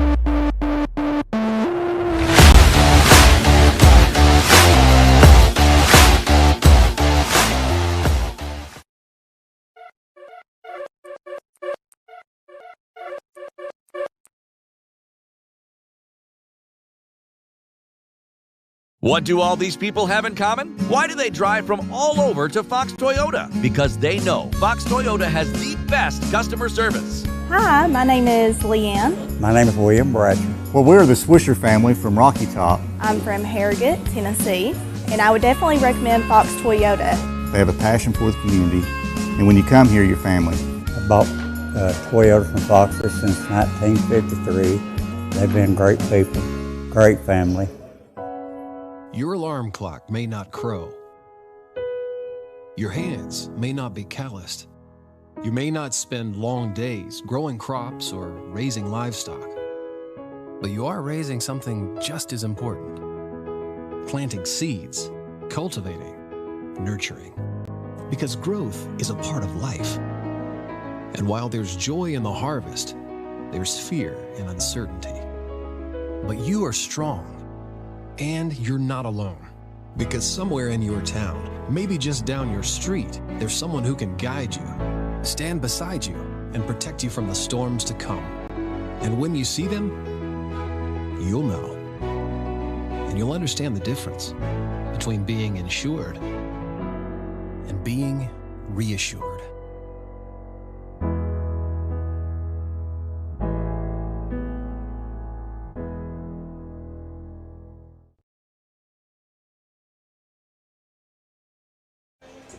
And welcome back to Anderson County. Second half just about ready to get underway. Anderson County on top of Greeneville 3-0 after that opening 24 minutes. Let's take a look at a few scores of interest. I feel like the late, great Bobby Denton whenever I say that. Some of the other playoff games taking place in our area. The Battle of Black Oak Ridge, playoff style. Central knocking off Halls at the half. So they're leading at the half. It's 14-7. Crockett up on South Doyle in Class 5A, 14-13. So that's a close game there. West on top of Walker Valley, 19-3.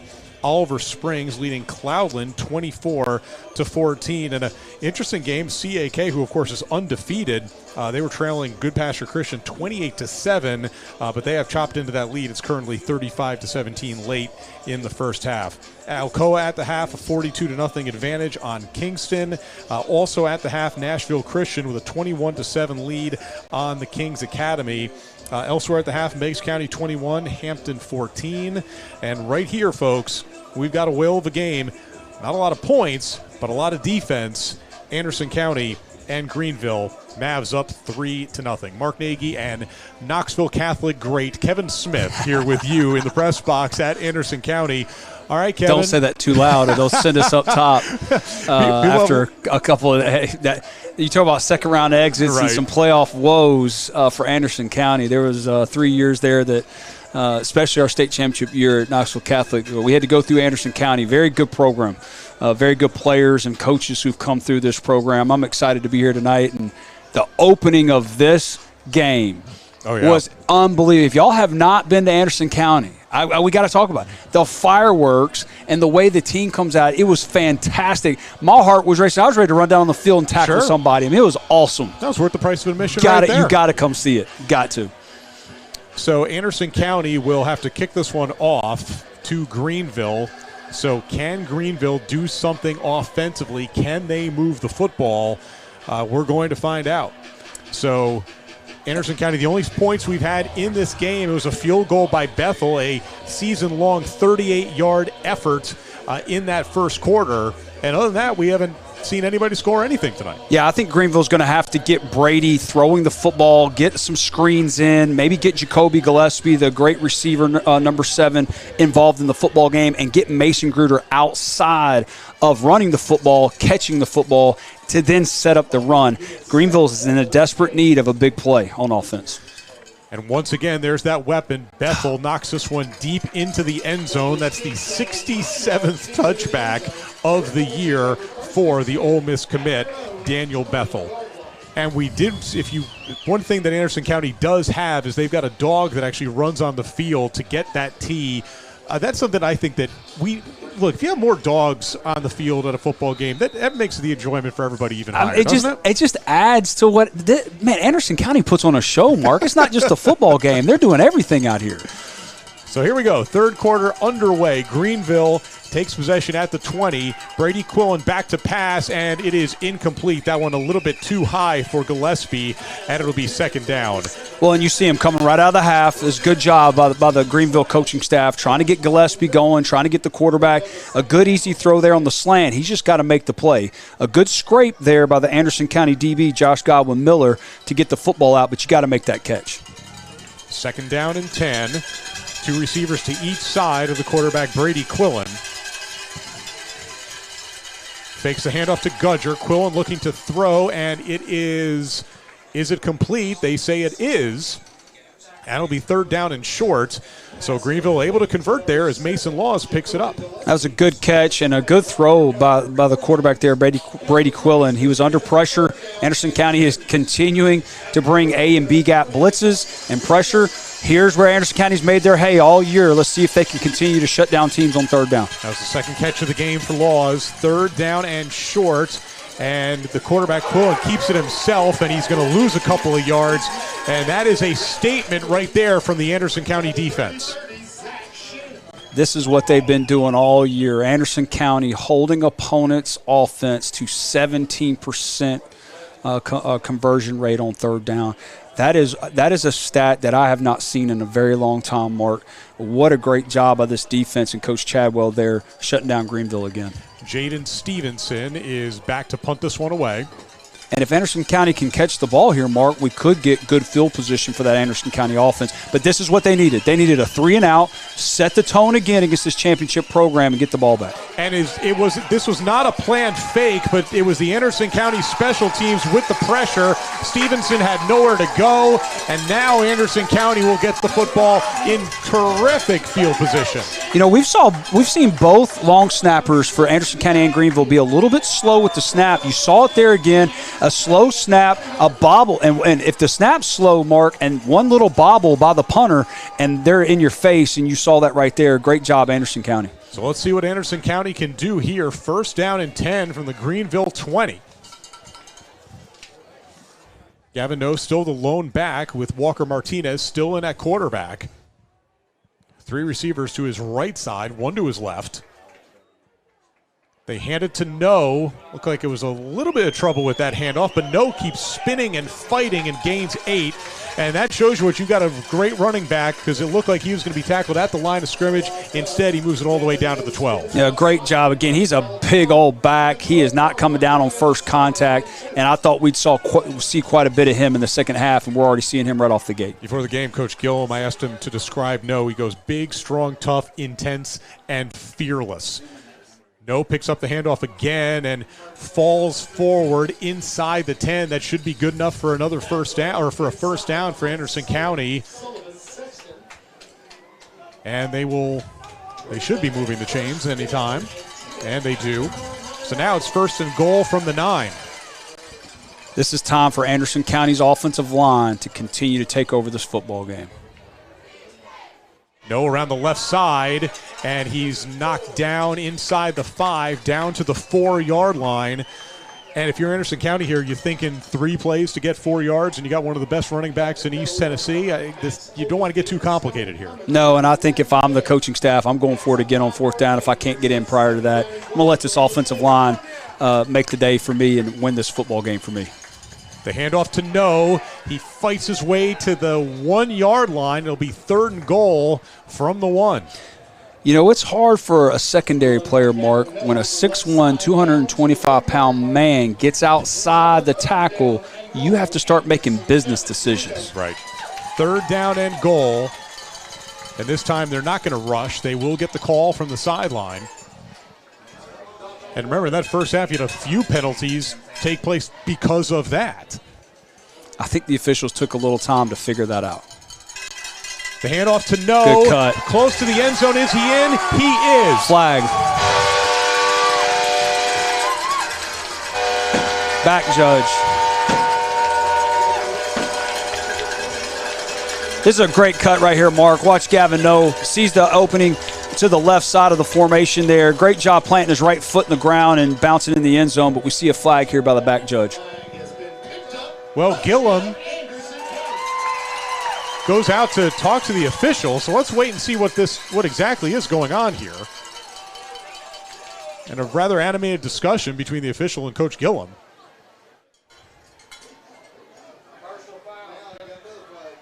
So that's a personal foul on Greeneville. They'll assess that penalty later, and that's going to be a touchdown for Anderson County. They're up 9-0 with the extra point to follow. What did this official? So even a play as simple as that, we've got a little bit of controversy. But it's going to be a looks like they're going to take it on the kickoff, yep. which it really doesn't matter. With he this doesn't kicker. need it. Yeah. That extra point is up, and it is good. 8:42 remaining in the first half. Anderson County has extended their lead. Boy, if you're Coach Gillum, you could not have asked for a better start to this second half. Absolutely. We talked about it at the halftime show. Greeneville's getting the ball in the second half to start off. If you're Anderson County, you feel like you dominated the whole first half, and you were only up 3-0. They needed to come out and get a 3-and-out, which they did defensively. They got a great special teams play out of the special teams there to knock the punter out of bounds in plus territory, and then they pound the rock into the end zone with their big physical offensive line and Mr. Gavin No. So they'll move the football now 15 yards. So for Bethel, he's going to kick this one off from the Greeneville 45. If you've got a trick play in your playbook, do you think the way your defense is played, where you're going to be kicking this football off, do you think about trying something here? Absolutely. I mean, to be honest with you, Mark, I thought maybe they would take the penalty down here and go for 2. Or I don't understand coaches that don't, in this situation, don't kick it out of the end zone. Either pooch it down inside the 5, don't give them the ball on the 20, or onside kick it. Go for it. Go get you an onside kick right here and see if you can get the ball back. And remember, you pop this thing up, that's a live ball. Absolutely. Now, if the receiver does put a fair catch, you do have to allow him to catch the football. But a lot of kids don't know that, or that right now are in positions that may have to catch the ball. Instead, they're going to make no mistake about this one, and he kicks this one all the way through. Man, all that intrigue, kick it out of the end zone. Look, we had such great analysis here. It would have been terrific if we'd seen them do something. But I guess Coach Gove is more concerned about winning the game than he is about making us seem witty and smart. And I do understand. I completely get kicking out of the end zone with your guy and your defense, but I would like to see more coaches be aggressive there in those situations. All right, so this is a huge drive coming up here for Greeneville. They've got to find a way to do something offensively. First down and 10, again from the 20. Pass down the middle of the field. It is complete. And we've got a lot of yards coming up here for Greeneville. To the 40, to the 30, to the 20, 10, 5, touchdown. Greeneville Green Devils as Ajante Dabbs goes 80 yards. And just like that, the Green Devils are back in the game. Man, right here, Anderson County blitzed and went cover 0, Mark. They did not have a defender in the middle of the field. A quick, easy slant to get your quarterback comfortable, and he hit him right in stride, right in the numbers, missed tackle, big play, touchdown for Greeneville. Well, Ajante Dabbs, who came into this game with 24 catches with 4 touchdowns, 327 yards, he picked up almost a quarter of his yearly yardage on that play alone. Man, if you're Anderson County, that's really hard to swallow right there. You're trying to bring a little pressure. If you got to know Greeneville, and they've already shown us now, they've thrown the ball 4 straight. They've had 5 plays in the second half. They've thrown on all 5 of them. They can't run the football. You got to be prepared there and be careful with cover 0 and make the tackle. Graham's kick is up, and it is good. Oh, what a response from the Greeneville Green Devils. And, you talked about that championship mentality and what they have built in that program, and that is a great way for Greeneville to respond to what was a really rough start to this third quarter. Yeah, and you got right there, Coach Spradlin was just trying to get his quarterback comfortable. They've thrown 3 straight slants, just trying to get completions so that they can open up this Anderson County offense. But we saw an A-gap blitz. We saw all-out 0 coverage. And what happens when you miss a tackle? You get 6 put on the board and big plays. Score of interest, the Battle of Black Oak Ridge, Halls 14, Central 14 in the third quarter. Remember, Halls upset the 2-time defending state champions in Class 5A earlier this year, so it's not a surprise to see that as a close game. And we've seen Central and Halls this year, and Central a lot, actually. Central's had to really rely on their defense to score points for their offense. I'm not shocked at all that that's a close, very, very low-scoring football game. Another low-scoring football game. Folks up in Sevier County care about this one. Gallenberg-Pittman 7, Pigeon Forge nothing midway through the third quarter. So Graham to kick this one off. And this is returnable, but it bounces off the cleat of an Anderson County player. And, boy, that could have been danger zone time there for the Mavericks. As it is, they're going to have their worst field position of the game starting from their own 17-yard line. That was a great kick. They're trying to angle kick it there. Did a good job of getting it in the air and really making the receiver or the returner try to make a decision. It's kind of a halfway ball, and you got to go get it. You don't want to have the turnover here down in your own red zone. But, hey, Mark, what about this? We only had 3 points in the second half. We got 2 touchdowns in the matter of 4 minutes. At this rate, we're going to have over 100 apiece. 8:24 remain. The handoff goes to No. He picks up maybe 2 yards. And you want to talk about momentum swings in a football game. We had one huge one to start the third quarter, and then just swung right back the other way with that big play by the Green Devils. Absolutely. We had the punt. We had the punter who a very slow snap and then a bobble. Good special teams play there by Anderson County, and then we had the big pass play there. Something was off there with Anderson County. They had a guy coming in motion, Josh Miller, there for the jet sweep, and they snapped it too early. And this time, that's exactly what they do to the right side, and picking up maybe 3 yards that time as they got it to Josh Godwin Miller. And it's going to be third down. And, oh, what a boost this would be for Greeneville if the defense can stand strong and get the football right back to the offense. Well, you had a great point at the halftime at the break, Mark, and you were asking how can they get him involved when he's got 21 total touchdowns. He gets involved in the pass game and in running game. Well, it's because they're ahead of the sticks. They're not in 2nd and 14 due to penalties, and we're seeing him getting some action early. 3rd down and 4. Martinez has time, and it is complete. And, boy, was that a huge conversion for Anderson County as Bryson Vowell picks up the first down for the Mavs. Great job here. Greeneville's playing off, giving him the space so he can run a quick out route. Great job by number 14, Bryson Vowell, getting to the sticks, getting the first down. Great throw there by Walker Martinez. Jaden Stevenson with the coverage for Greeneville. 1st down and 10, the handoff to No. No makes a couple of men miss and picks up 5 yards. This is what we thought we would see, Mark. We talked about this at the halftime show. Tanner Goins, the right guard, H-back, Eli Davis, number 34, just running power right there, kicking guys out and getting you in a great position at 2nd and 5. Handoff to No again, and Greeneville's defense not giving up very much. He maybe picked up about a yard, if that. And again, it's going to be 3rd down, and that Anderson County offense has got to find a way to convert. On 3rd down, Anderson County converting 43% of those 3rd downs heading into this game. We got another big one right here. And Greeneville has really struggled. They're giving up almost 50% conversion on 3rd down. That is not good as a defense. They got to get off the field here. 2 receivers to each side.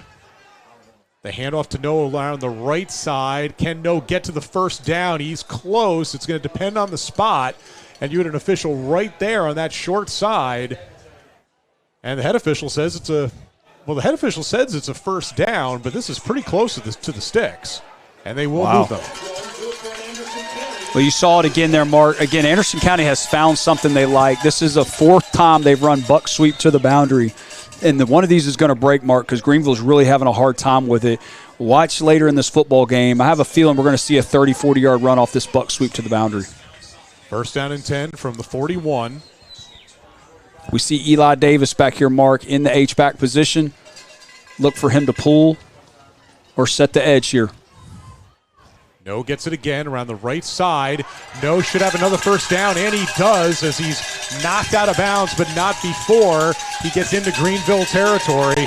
Really nice response here from Anderson County's offense, converting on a couple of 3rd downs, and now already moving the ball into Green Devils territory. Greeneville better find a way to make an adjustment here. That's the 2nd play in a row where they've run buck sweep to the boundary. Eli Davis did a great job setting the edge, both guards coming around, and you saw a big play there. It's going to turn into 6 if they don't hurry up and make an adjustment.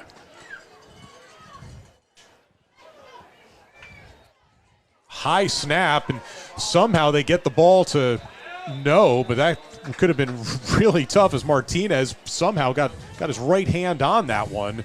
But, maybe another couple inches higher, and that would have been going back about 20 yards. Oh, I'll tell you what, too, Mark. It almost went too high with the snap, but I'll tell you what, that was going to be 6 if Mr. 71 Richard Clarity did not make penetration there and knock the offensive lineman back into Gavin No. They did a good job of running a wham play right there. That was going for 6 if that had been a good snap. Another high snap. No. Carries up the middle, and he's a couple yards still away from a first down. So this is going to be the third down of this drive alone. And, Mark, we've only seen one pass play from the Anderson County offense in this second half. They are riding this offensive line that is big and physical, and Gavin No to the finish line.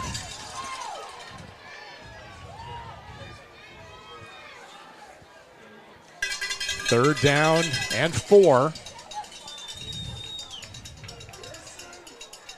Fake it to No. It is complete, and we've got more yardage coming up here from Anderson County. Down to the 15, down to the 10, down to the end zone. Touchdown for Zach Shannon. Touchdown, Anderson County. Only his second touchdown on the year, so if you're Greeneville, you're not really paying attention to him as a defensive staff or a defensive secondary. Great call here. Great job catching the football, and Walker Martinez led him into the flat so that he could catch the football, turn his shoulders, and break the tackle. Mark, people don't realize how hard of a throw that is. If he throws that behind him at all, that is a tackle at the line of scrimmage. But because he let him out in front, he was able to get his shoulders around and break 2 tackles to take it to the house. Bethel in for the extra point. It is up, and it is good. So let's take a break. 17-7. Anderson County on top of Greeneville in the third quarter.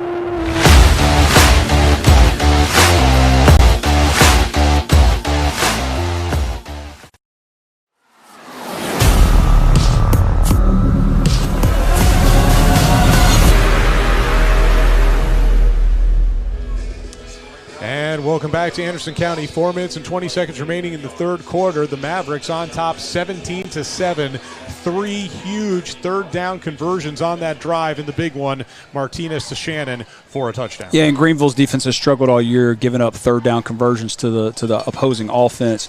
Hey, we have already seen it now. 3 points in the first half. A lot of that was due to penalties and not getting a rhythm. But we've now seen 3 touchdowns and 3 possessions.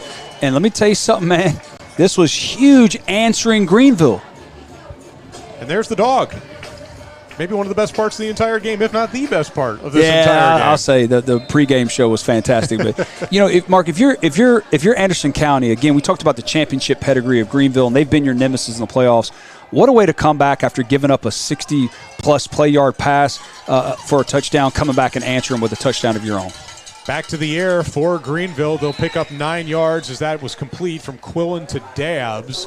So it's close to a first down. Greeneville has converted now on a couple of those pass plays, maybe a couple of those pass plays that in the first half a little bit off, and maybe their offense can get into a rhythm. Yeah, I think they figured it out very quickly at halftime. We can't run the football against this team. They're running a lot of A-B gap blitzes. We've seen not one run in the second half from Anderson or from Greeneville. We've seen only 2 passes from Anderson County in the second half. Second down and 2. That's going to be a first down for Gudger as he fights his way forward to the 40-yard line. And, you know, that opening 24 minutes, it was tough to really get much going on offense for either team. Even though the yardage back piled up, it was all of those penalties. So far in this third quarter, we only saw the 1 penalty that didn't really have much of an effect. And the referee's kind of letting these kids play a little bit more. I think both coaches have done a great job, both coaching staffs as well. Greeneville realized they can't run, so they've really thrown the football here in the second half. And Anderson County realized that their offensive line was dominating, and they're running the football. Well, with the pass a little bit too hot to handle for Stevenson. And that's tough for Greeneville because Stevenson, if he can make that catch, I think he had a little extra room to run. Yeah, you see here Anderson County's DBs are back off a little bit here, giving a little bit more room, but you saw the pick route there coming across. You really hope he makes that catch and helps you get you in more manageable second down. Second down and 10. Quillen gets the call from the sideline. Anderson County showing 0 coverage right here. They've got to make open field tackles. The handoff to Gunger. Gunger was able to pick up maybe a yard. And now Greeneville with a tough third down to try to convert. 3rd down and 9. Yeah, and this is hard. There's not many plays in your playbook to get you 9 yards, especially against a defense like Anderson County that we've touched on all night. They've made their hay this year on 3rd down against the opposing team's offense.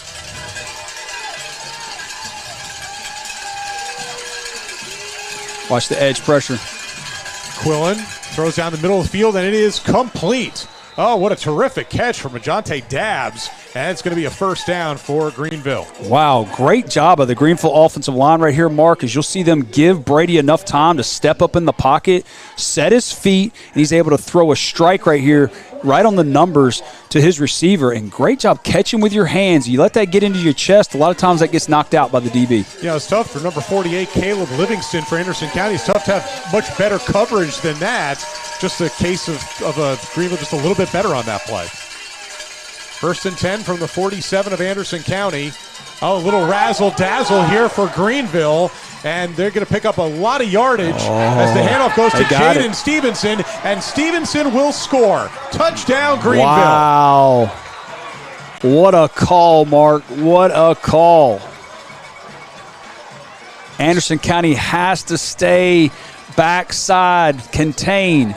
You can't take off running. Great block right here. Quarterback just gets in the way, and then a great peel back here. Some people could say that was a defenseless defender, but it was not called. The handoff went to Dabbs, and then he was able to pitch that one to Stevenson. 47 yards later, it's a touchdown for the Green Devils. So after a first half where nothing really happened offensively, everybody's opening it up now. Yeah, we've seen touchdowns left and right. And I'll tell you, there's been some good play calls. The coaches have done a really good job at halftime coming out and making adjustments, understanding what's working and what was not working in the first half. We haven't seen as many penalties. But if you're Anderson County's defense right there, you've got to stay backside. Man, that's something they harp on at practice each and every day. I know the coaches harp on that, and they're going to be on them here as soon as they come to the sideline. Anderson County only allowed 8.5 points per game, so Greeneville's been able to do something that not a lot of teams have done. They've actually gotten into double digits against Anderson County. So now you're Anderson County. You still have the lead. Your offense has been very effective here in this 3rd quarter, but you got to feel a little bit uneasy here because, to beat a team like Greeneville, a team you've had struggles against the past 3 years in the postseason, you can't give them extra lives. And Greeneville right now, they've got the momentum back on their side once again. Yeah, and we saw Anderson County answer the last touchdown. I tell you what, Mark, they've got the formula if they'll stick to it. They've got the big physical offensive line. They've got the big physical running back. I think we're going to see quite a bit of Gavin Noe here. I think we're going to see quite a bit of the offensive line. I think we're going to see a lot of Eli Davis pulling and blocking in the backfield. This is where you put it on them. You tell your offensive line, you tell your running back, take the hay to the barn and get us to the next round. We're also getting close to that point of the game where you try to, use some clock, shorten up the game. Kickoff goes to the 15-yard line, and it's going to be taken out to about the 25-yard line by Josh Godwin Miller. And, Anderson County was, gifted some terrific field position in this game. Not on that last drive and not in this drive either. They've got to move the football a lot if they want to get back in the end zone. I'm shocked. Greeneville did a good job there of angle kicking it, but I'm shocked they're angle kicking it to Josh Godwin Miller, the guy who scored 21 touchdowns in the year for Anderson County. That could come back to bite him if they keep kicking it over there to him. 1st and 10 from the 25. Walker Martinez with Gavin Noe to his left, as we've seen quite often tonight. Noe gets the handoff around the right side, cuts back to the middle, and picks up 6 yards. Man, it's a luxury as an offensive coordinator. You get 6 yards on 1st down. Again, good job running buck sweep there. Both guards pulling to the outside. Good log by the play side guard. And a good 6-yard pickup puts you in second manageable. Now, you can call anything you want, Mark. You can call play action. You can throw it deep. This is the type of down where you could see Josh Godwin Miller getting involved. I got all sorts of movement here, all sorts of substitutions, and not a surprise to see the flag. And it's going to be a substitution call on Anderson County. And it was interesting because No had gone to the sideline, and you rarely see him. I see that he's not in the game, and now the referees pick up the flag. Well, I was just about to say, that's not a substitution penalty. You're allowed to line up, make substitutions. If you do, the official's supposed to go to the ball and allow the defense to substitute. There was nothing wrong with that. So they Good job by them for picking it up. Pick up the flag. Everything worked out the way it was supposed to. It's 2nd down and 5. Gavin No still on the sideline, though, for this play. Josh Godwin Miller, the running back, and he takes the handoff, cuts it back, and picks up maybe 3, fighting forward for a couple of extra yards. It was going to make this 3rd down much more manageable. Man, he was very slippery right there. Mark Greeneville's got to do a better job of wrapping him up. He was able to get forward for a couple more and fall forward, and you're always talking about pushing them back, not letting them fall forward for extra yards. So it's going to be 3rd down and 2, and Gavin No is back in the game for the Mavericks. Boy, big difference between 3rd down and 4 and 3rd down and a short 2, especially you got a guy like Gavin No in the backfield. I think we could see buck sweep to the boundary here, Mark. Another tough snap, but No gets it and falls forward past the 35 to the 36, and that's going to be a 1st down for Anderson County. 4 3rd downs here in this 3rd quarter for the Mavericks, and 4 3rd down conversions. And that clock is still ticking, and they're still pounding and leaning on that Greeneville defense. And Anderson County should be in no hurry at this point, and they aren't. This will likely be the last play of this 3rd quarter. Handoff to No. No around the right side, and though he is knocked out of bounds, that will stop the clock. And the Anderson County fans want a call. They don't get it. I'm a little shocked, Mark. The player safety, they've really, really emphasized the horse collar, grabbing the back of a running back's jersey. Even if you don't bring them down, they've really emphasized that play. But we saw it again, Mark. They're running buck sweep to the boundary. We're seeing bigger and bigger plays there. Greeneville's got to find a way to set the edge. Well, since they went out of bounds, it's going to stop the clock with 20 seconds to go in this 3rd quarter. That means that Anderson County will get at least one more snap. 2nd and 1. Another tough snap. No, though, will get out to the 49-yard line, and that's going to be a 1st down for Anderson County. You're feeling real good right now if you're Anderson County because you have been leaning on this team the whole first half, and now you're really starting to see the effects of that, Mark. And now here comes the 4th quarter. Who's been in the weight room, and can this physical offensive line continue to just take over this football game? We've got 12 minutes left to go in this game. Anderson County 17, Greeneville 14. You're watching 5-Star Preps.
And welcome back to Anderson County, the home team Mavericks with a 17-14 lead as the 4th quarter gets underway. It is Miller. Oh, what a move by Miller. A flag is down, holding. And then a flag for a face mask.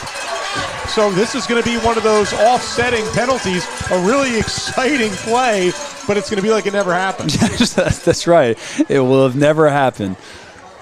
But you know, Mark, they went back. Now they got Josh involved in the buck sweep to the boundary. And, man, we've talked about it. It's going to become a big play.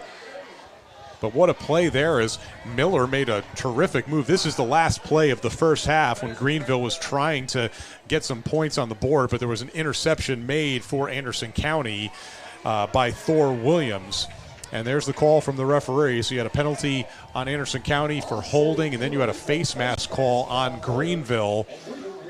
So I'm right be back honest, where Mark, we were. I'll be honest. I might call buck sweep every play until the game's over. To be real honest to you. Until Greeneville can show Until they can stop it. They have not stopped it yet. Miller goes back to his wide receiver spot on the closer to the Anderson County sideline, and Gavin No is back in the backfield. No can fight forward, and that's just another one of those situations. Gavin No, 6'1", 225, and playing even a little bit bigger than that right now. He was stopped at the line of scrimmage. Instead, he picks up 5. Yeah, and that's hard on the Greeneville defensive line. They've been in there getting leaned on and pounded, and it's hard to make that. And then you get off a block, and then you got to make a tackle on a 225-pound back. Man, it's just really difficult, especially in the fourth quarter. And Anderson County taking their time.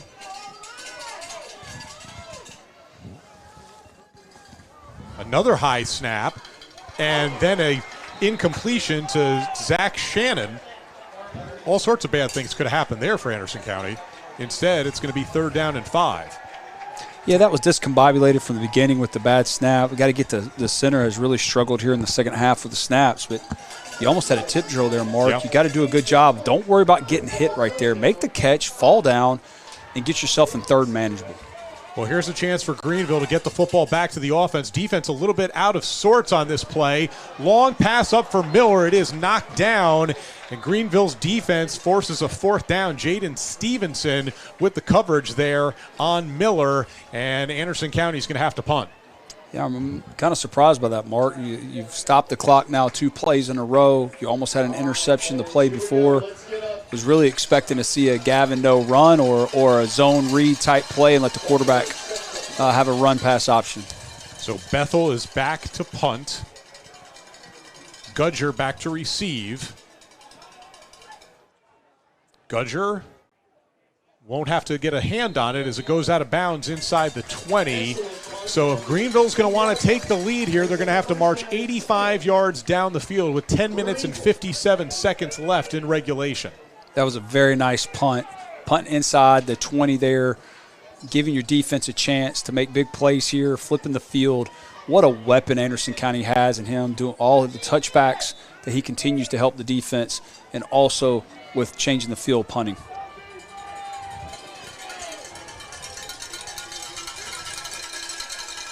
Get off to Gudger. The Anderson County defensive line, though, is there and maybe picks up a couple of yards, and it's going to be 2nd down and long for Greeneville. Number 58, Stone Cummings. He leads the team in tackles with 109. You saw him do a great job there, scraping over the top, getting outside his defensive line. He was unblocked and made the play. Clock continues to tick. 10 minutes and 33 seconds remaining in the fourth quarter. Anderson County on top, 17-14.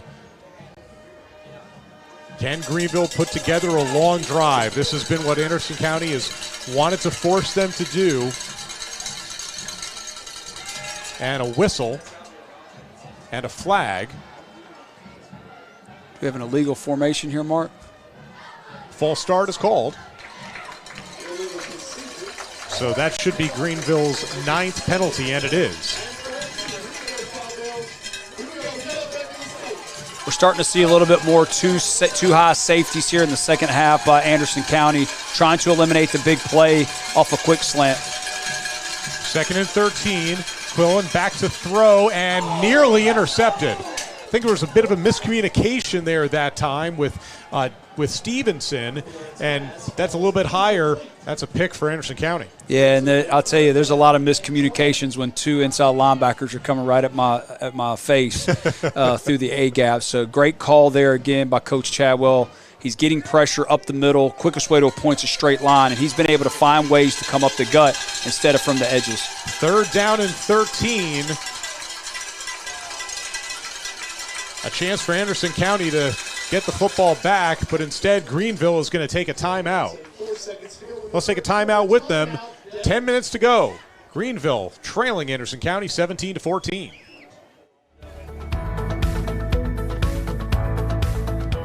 It has been a pleasure to provide our communities with presidential service for 45 years. With a 5-star rating from Bauer Financial Services, our customers can feel confident in the safety and soundness of our bank. Our technology allows access to your banking information from the palm of your hand, and our 8 branches stand ready to serve. Whether you need to open an account, obtain a loan, or just ask a question, our local service and support ensures you get help when you need it. Hospitality is one of our top priorities, and we're confident you won't find a more personal and satisfying banking relationship. Come, make a friend at Andrew Johnson Bank, member FDIC.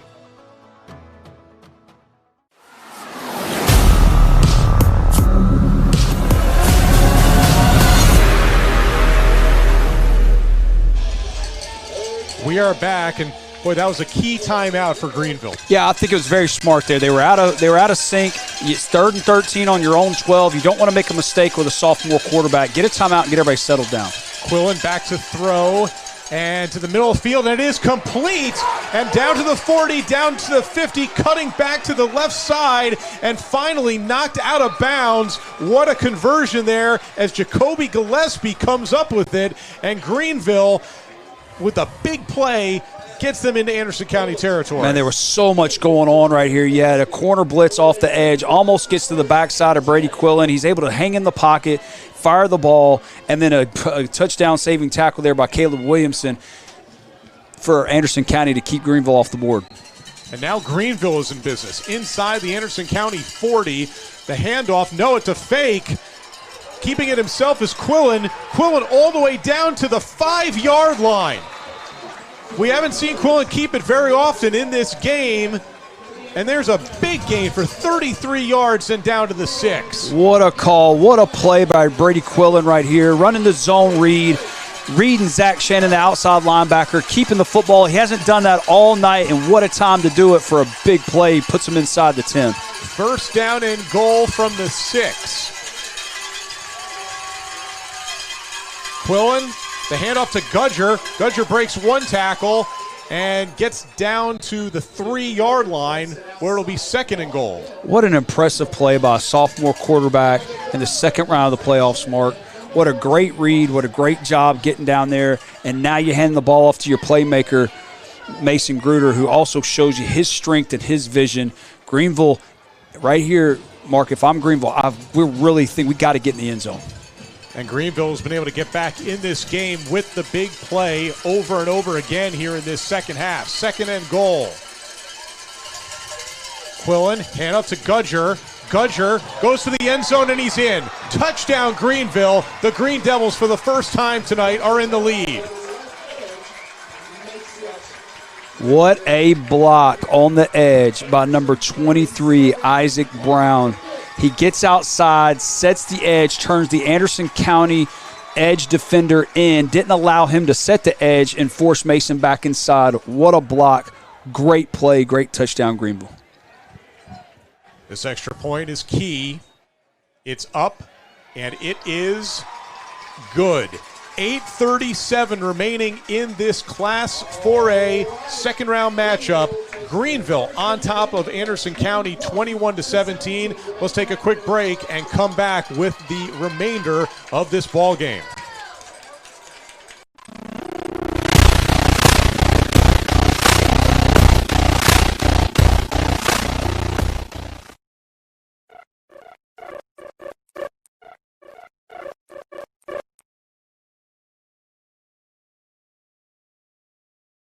What do all these people have in common? Why do they drive from all over to Fox Toyota? Because they know Fox Toyota has the best customer service. Hi, my name is Leanne. My name is William Bratcher. Well, we're the Swisher family from Rocky Top. I'm from Harrogate, Tennessee, and I would definitely recommend Fox Toyota. They have a passion for the community, and when you come here, you're family. I bought Toyotas from Foxes since 1953. They've been great people, great family. Your alarm clock may not crow. And welcome back to Anderson County High School. The visitors from Greeneville have just taken a 21-17 lead with 8.5 minutes to go. That kickoff is going to go all the way into the end zone for a touchback, and what a huge time it was for Greeneville to pick up one of those. Cooper Graham, not known for kickoffs that are going to turn into touchbacks, only his second of the season. It got there in a hop. Doesn't really matter how it happened. It's huge for Greeneville because now Anderson County's got to march 80 yards. You know, let's give Brady Quillen, the sophomore quarterback from Greeneville, a lot of credit on that drive. Hung in the pocket twice with pressure in his face through bullets, and then had a big run there where he's reading the end. Great job, great drive in a pressure moment. If you're Anderson County, you don't panic right here. You stick with your offense. You got plenty of time to go down and take the lead. Gavin No takes the handoff around the left side, and Greeneville's defense was ready for it that time. He might have picked up about a half a yard, but boy, talk about some pursuit. The Green Devils were ready. Yeah, and Gavin looked like he had a little hitch there. I don't know if he's got an ankle or a hamstring that's bothering him, but he did not look as explosive as fast as he did earlier on in the game. That could be something to watch, Mark. 2nd down and 10. They fake the handoff to No. That throw is going to be intercepted for Greeneville. And they're going to take this back the other way. Mason Laws inside the 30, and it is all Green Devils right now. Wow, what a play by Mason Laws. Coming over the top here. You'll see him do a good job. He's backing out about 10 yards deep in the secondary, reading the quarterback's eyes, coming across the formation. Good job with his hands, and then picking up extra yardage after the fact. Mason Laws is a sophomore. Brady Quillen's a sophomore. We're seeing the sophomores from Greeneville making plays. And there's a sideline warning on Greeneville. But no matter right now, they've got the ball at the 28-yard line, 8 minutes and 1 second remaining in regulation, and a golden opportunity for Greeneville to really put a stranglehold on this game. Yeah, you can't get conservative here. You got to go for the jugular. Again, you're the championship program. You got to go for it all here. Don't settle. The handoff to Gudger. No, it's a fake again, and this time, though, Gavin No was there, now making his presence felt on defense as he stops Brady Quillen right at the line of scrimmage. All hands on deck right here, Mark. Anybody and everybody's got to get in the football game and make plays for Anderson County. Cooper Graham only with 1 field goal converted on the year. A field goal would put them up by 7 points, but if you're Greeneville, you're thinking about 7 points of your own. Absolutely. 2nd and 11. Quillen got him. Back to throw. He's got a man and just about a foot over his head. Jaden Stevenson can't reel that one in, and it'll be 3rd and long. I want to give a lot of credit to Greeneville's offensive coaching staff for what they've done in the second half. They realized they were really struggling to run the football. They've thrown the ball a lot, but they've been able to find ways in the middle of the field. Anderson County has been bringing a lot of A and B gap pressures and twists, and they're finding open gaps in the middle of the field, and they're continuing to take advantage of it.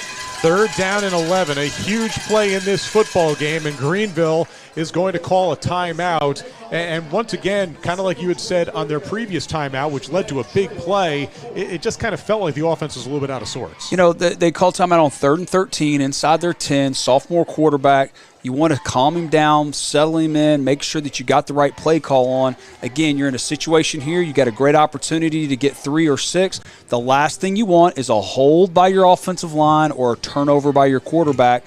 You got to make a call, timeout right here, get everybody settled in, everybody knows to play, and let's go out and execute. A couple of scores of interest here in East Tennessee. Knoxville Central, the 2-time defending state champs in Class 5A, they have taken a 28-14 lead over Halls in the playoff edition of the Battle of Black Oak Ridge. Only 4 minutes remaining in that ball game. Oliver Springs, final.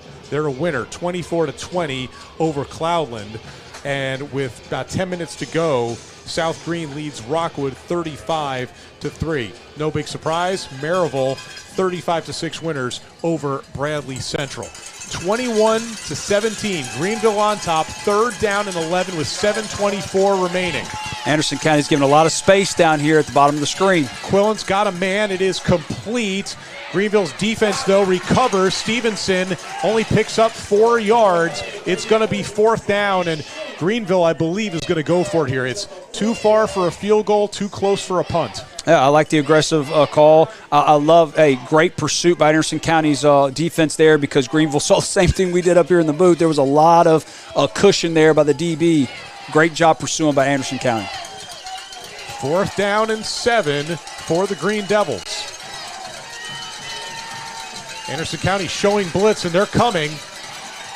And Quillen is going to be sacked. Terrific pursuit that time as Stone Cummins picks up the sack, and Anderson County is still in this ball game. Hey, big-time players make big plays in the big moments, and you just saw Stone Cummings right here. He's going to come on another A-gap blitz. Great job coming through and making the play, and that is now his 3rd sack on the year and his 14th tackle for a loss. Can Anderson County take advantage? 1st down and 10 from their own 36, 6 minutes and 42 seconds remaining. Plenty of time again, Mark. They can run their entire offense right now. They don't have to go just strictly to the pass. They can do whatever they want. The handoff to No up the middle, and picks up about 4, maybe 5 yards. And if you're Anderson County, you're going to take that. Obviously, you can pick up 5 yards each time. You're going to move the football. The fear is you can't be too one-dimensional right here. You've got Gavin No. He's played great, but you can't give it to him on every single play. Absolutely. Hey, but I'll tell you what, Mark, obviously you'll take a big play to score the touchdown, but this is the moment. 6 minutes to go. My offensive line and my running back take over the game, score, and there's no time left for Greeneville to even answer. Handoff to No up the middle, and No's got a 1st down and a little bit more, and a flag comes in. This might be a face mask on the Green Devils. Yeah, I mean, these are the moments. You tell your offensive line, if you can go down, pound this rock all the way in, score a touchdown, and there's no time for Greeneville to make a play.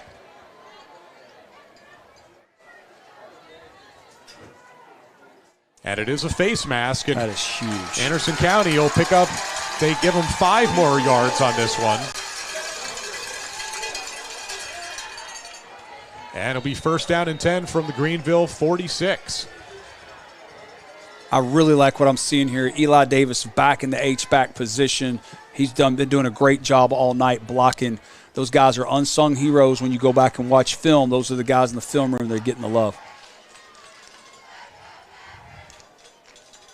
Handoff to No, and he squirms his way to the 43, so that should be a 3-yard gain. 2nd and 7 coming up.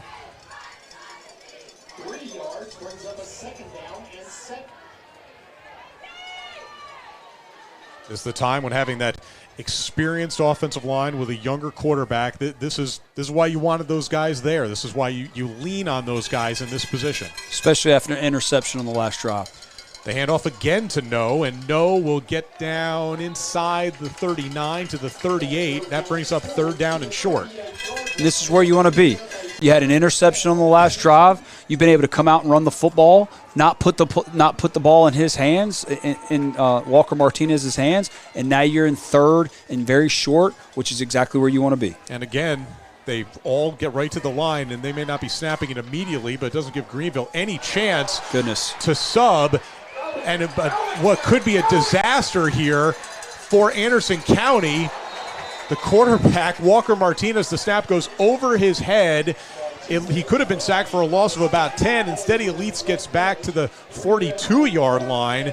But instead of 3rd and 2, now you've got 4th and 6. You know, Mark, that's what about the 5th or 6th snap we've seen here in the second half. Almost get tossed over his head. Great athleticism there just to get the ball and give him an opportunity here on 4th down. 4th down and 6 from the 42. They've got to get to the 36-yard line. The clock continues to tick. Just over 4 minutes remaining. And now you almost have to throw the ball here. And Gavin No is not in the game. Martinez has time. Is he going to scramble? He is. Will he get there? Yes. It all depends on the spot. Greeneville says he didn't get there. The official marked this one. Looks to be inside the 36. If so, that'll be a 1st down. It all depends on the spot. Oh, my. This is tight. Great job of seeing the rush and getting outside. I think he got a 1st down, Mark.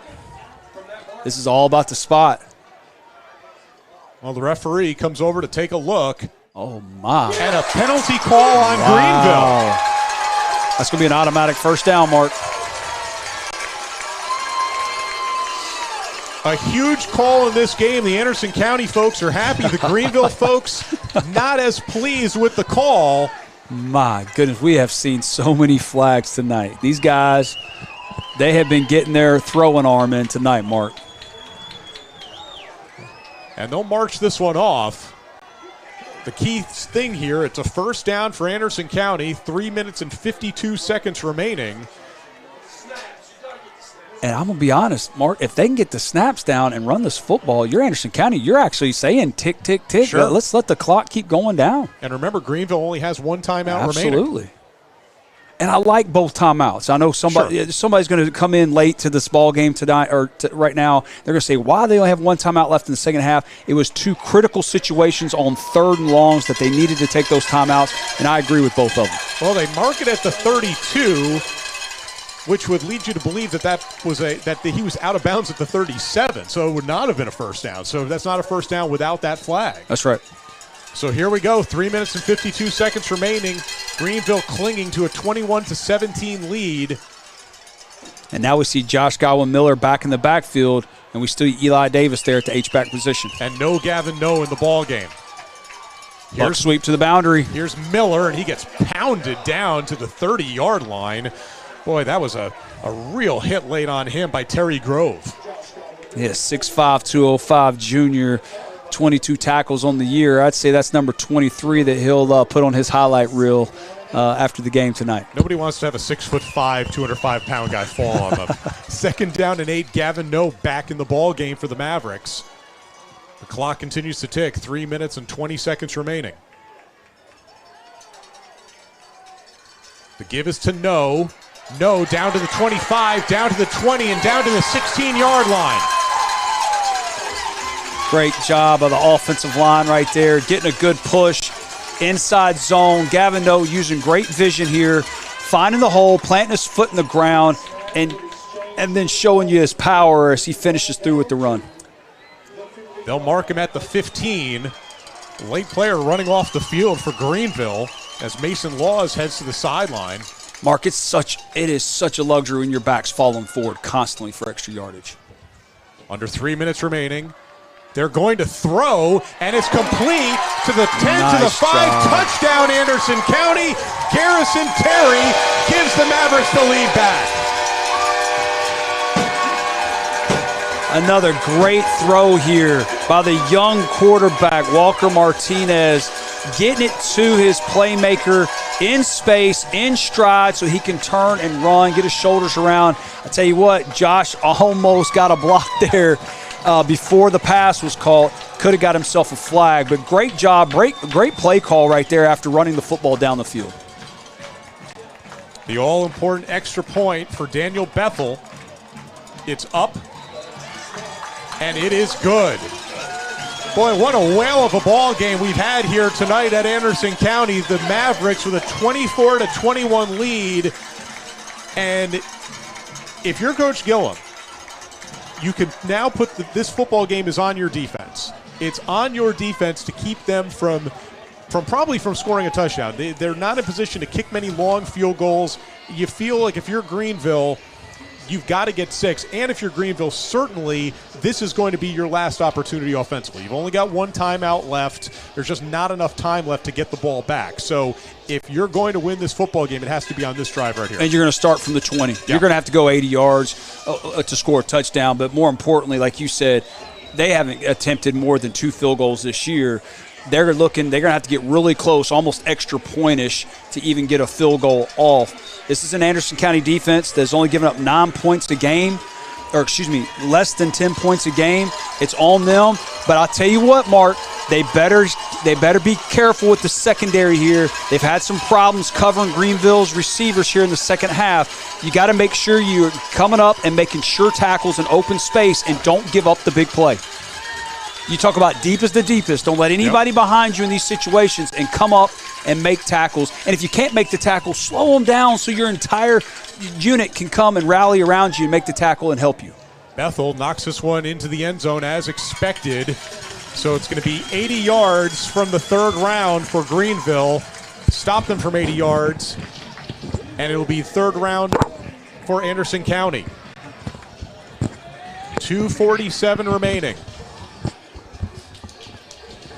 For Anderson County, it's a chance for them to exercise those demons, those playoff demons of the past 3 years. 3 years in a row, Greeneville has knocked them out of the playoffs. It's a tough spot for a sophomore quarterback.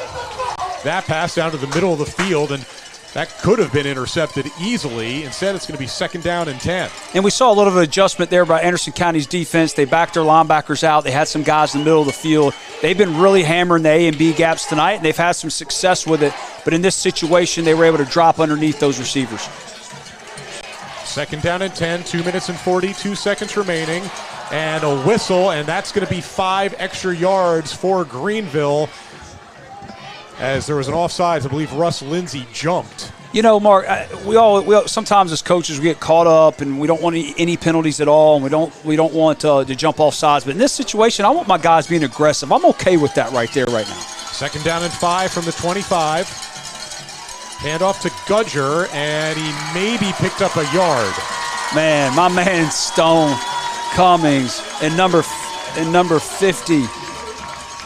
Great job coming downhill, making plays. These linebackers have been impressive, blitzing up the gut and also making plays in the run game. Clock continues to tick, 2:17, 2:16 and counting. 3rd down and 4 for the Green Devils.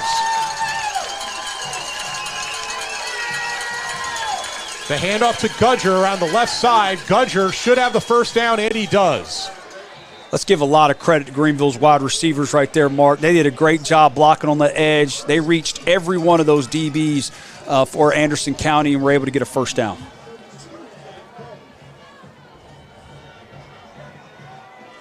Clock should start again. It does. 1:54, 1:53. The clock still ticking. Greeneville 68 yards away. Quillen rolls out to his right. Throws it deep, and it is complete. Got that one to Mason Laws, and it's a 1st down for Greeneville.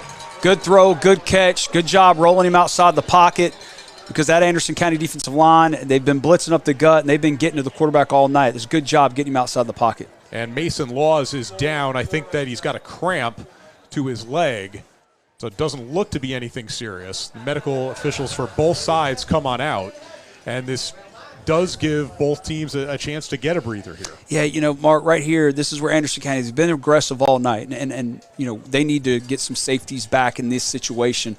But anytime you're getting sprint out or roll out there, you got to find a way to set the edge. They're giving him way too long to roll out, turn his shoulders, and find open receivers. They got to get somebody to make him stop and step up in the pocket and or put a little pressure on him to force him to throw it a little quicker, or get him off his spot where he can't step into the throw. So there's 1 minute and 37 seconds remaining in this game. Laws is able to get up and jog gingerly to his own sideline. So much riding on the next 97 seconds of this ball game. Everybody's getting the and if you're just joining us, Mark, it was 3-0 at halftime, and we had 15 penalties. Yeah. It was a flag fest, and now we have had what a ball game here in the second half with a lot of fireworks and a lot of big plays. 3 points in the first half, 42 points and counting here in the second half. Anderson County hopes it's not counting, Mark. 1st down and 10. A little confusion here on the Anderson County defense. And that one is great knocked play. down. Zach Shannon, great play, outside linebacker for Anderson County. All 6'2", 225 of him. He's an impressive-looking young man. Got his arms out there. Good job. When you can't get to the quarterback, we always talk about getting your hands up to knock down passes. This is a great job of him coming off the edge, seeing the vision of the quarterback and getting his hands on it. Greeneville was hoping to get that one to Stevenson, but it gets knocked down. 2nd down and 10, 1:16 remaining.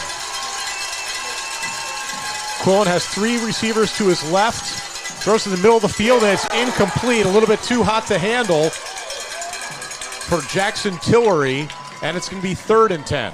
You know, Brady Quillen has been really good here in the second half of setting his feet and throwing the ball. He got a little nervous there. There wasn't much pressure, but he just didn't step into it right there. You saw he was flat-footed, and his accuracy was off. He's got to step into those throws and put them on the money. 1 minute and 12 seconds remaining. 3rd down and 10 for Greeneville. This is where Anderson County wants to be. 17% conversion all year. They have been killing teams on 3rd down. This is where they've made hay all year. Let's see if they can continue to do it. Quillen, under pressure, rolls out to his left, now cuts back to the middle of the field. Quillen trying to get to the sideline, and instead he fights forward for a 1st down and more. Quillen down to the 41-yard line. The clock will stop as they move the chains with 59 seconds remaining. It is a 1st down for Greeneville. What an individual effort by Quillen. Gutsy play by a sophomore quarterback here. We're seeing 2 sophomore quarterbacks tonight. Great job by him. Clock ticking, and I think they wanted to spike it. It was some miscommunication there. Mark, I'm confused. The sticks weren't even set yet. Did the officials even, did the referees even allow them to snap the ball there? And now they're talking about it. The clock was at 59 seconds. Now it's at 47.6, and it says it's an offsides call on Anderson County. I'll tell you what, Mark, there's going to be some I can't imagine what social media is going on right now about these officials in this game. There's some upset folks on both sides of the field here today. All right. They didn't have the sticks set, Mark. We can't even snap the ball. Well, it's going to turn into 1st down and 5, and we've got more discussions from the officials. The clock is currently stopped with 47.6 seconds remaining. The officials are having a discussion here with Coach Gillum. Yeah, I'd say he wants an explanation about what on earth is going on.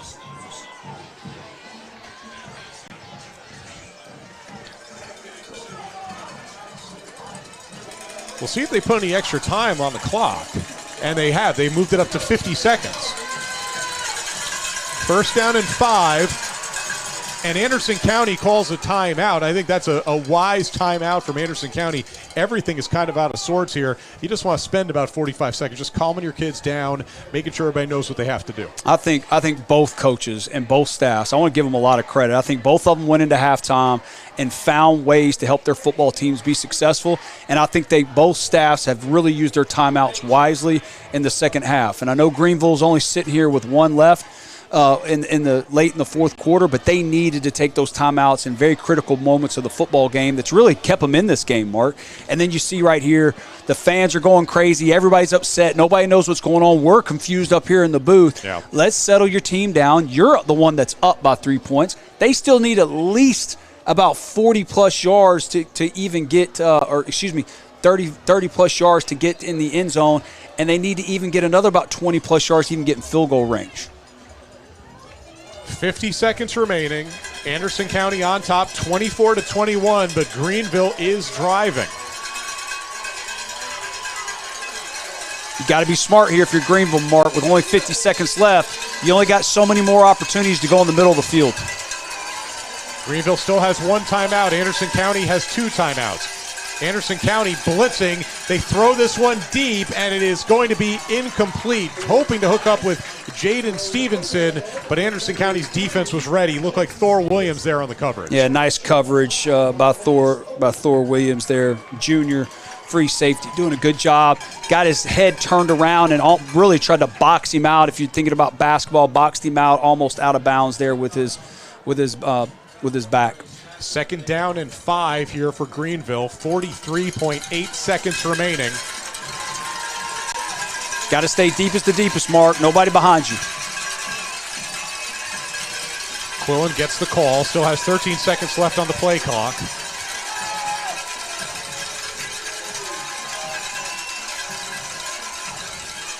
Quillen, he's got a man. It's complete. Down to the 20, down to the 15, down to the 10, and down to the 8-yard line. Jacoby Gillespie picks up a huge 1st down for the Green Devils. The clock stops with 36 seconds remaining as they move the chains. Hey, great call right here by the offense coordinator for Greeneville. He had one more shot to get in the middle of the field with that 1 timeout left, because you do want to keep that for that field goal opportunity.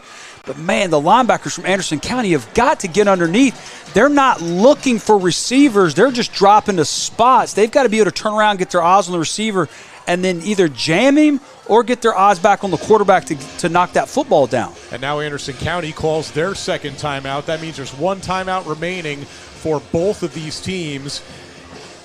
Greeneville doesn't kick a lot of field goals. Cooper Graham has only converted one field goal all season, but they're very close. Anything that from here is kind of just right now from the 9-yard line, you're a little further away than what an extra point would be.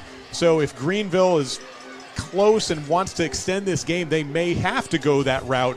But that's not what they're thinking about right now. They're thinking about we have at least 3 downs. We've got one more timeout, so they can do just about anything they want offensively. They've got enough time to do some things. Yeah, I think you're thinking to win the football game. And I think if you're Anderson County, you got one. If you're Greeneville, you have one opportunity to run the ball. And then from then on, it's pass. You can try to sneak one in there, but you put yourself in a chance that you can't get your field goal unit on the field and set for a field goal. And you still got Mason Judger. Remember, he's been a terrific running back with 734 rushing yards entering tonight's game. First down and goal from the 9, empty backfield for Quillen. Run. Keeping it himself, and he is sacked. And a quick timeout from Greeneville. Boy, Anderson County was not fooled. And big number 55, Max Oglesby, makes the play of the game for the defense. Yeah, you saw that. We saw it right here. You go empty, you're thinking Q run. They actually false started, to be honest, trying to run a Q ISO there, and Anderson County snuffed it out. And Max Oglesby, all 6'6", 275 pounds of him, goes at the quarterback untouched. Second down and goal now from the 15, 31 seconds remaining. And now we're kind of in the position where I don't know if you can run the football here. I mean, I don't think you can. I really think if you're Anderson County, you're thinking pass. Greeneville might try to sneak one on you, but at the end of the day, Mark, if they run the football, then they've got less than 20 seconds to get an entire field goal unit out there, get them set. And you know how kickers like to take their time, get their steps down, all the little rituals they do. This is not enough time to do all that. You're putting yourself in position to lose the football game. See, we're going to see a couple passes here. You got as a sophomore, Brady Quillen he's got to be smart when he throws the football. If you're Anderson County, I want to see a little pressure here because when he does not step up and set his feet, he's not accurate. When he's had time to set his feet, he's hitting guys in stride, and they're getting big plays. Remember, Greeneville now has no timeouts remaining. Second and goal from the 15, 31 seconds remaining. Quillen to the end zone, and it is complete. Wow. And is it a touchdown? It is. Touchdown, Greeneville. Unbelievable. An unbelievable play for the Green Devils. They have taken the lead. Wow, Jaden Stevenson. Great catch here. You'll see him. He's lined up down here at the bottom of the screen. He's the number 2 receiver inside in the bunch. Great catch in traffic. Excuse me, that's number 5. It actually went to a Jonte Dabbs. A huge pitch and catch from Quillen to Dabbs. And Greeneville has shocked Anderson County with 26.1 seconds remaining. Greeneville has taken a 28-24 lead. Wow. Can we see that one more time, guys? What a play by Quillen. He was able to set his feet in the pocket. When he's had time to set his feet in the pocket, he's had his number 2 receiver here runs an inside route.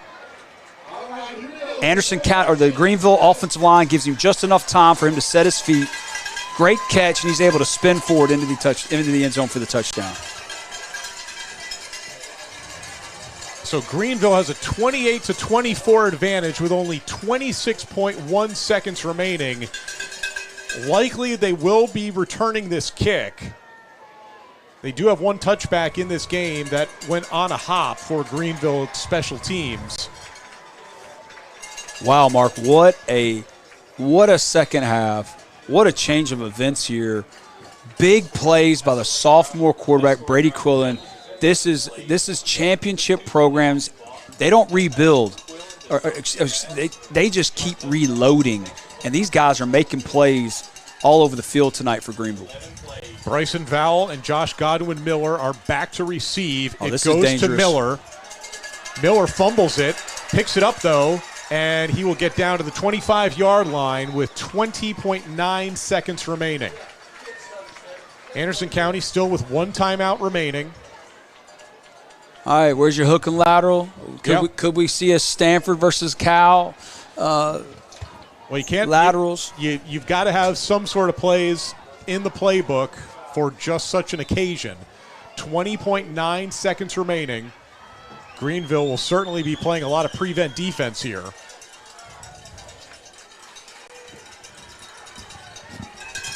Does Anderson County have a miracle up their sleeve?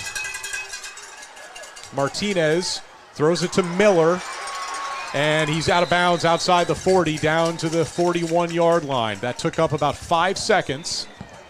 You're really just looking to give yourself a chance. Can we get in position to give our quarterback a chance to throw it into the end zone? Do we have another flag? Well, we have another discussion from the officials. Yep, I see a flag over there on the Greeneville sideline.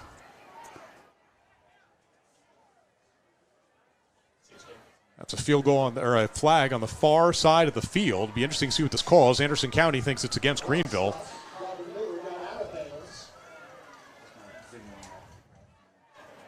So they're still talking about it.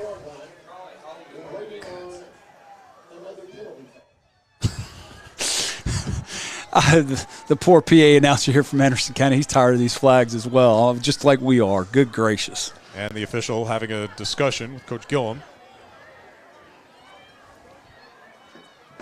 And they still need to move the sticks.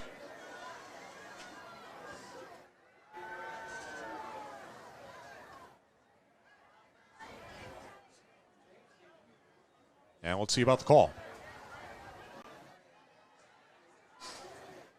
I mean, do we need to take a commercial break, Mark, to handle this? My goodness. Well, with 15.4 seconds remaining, it looks like too many men on the field.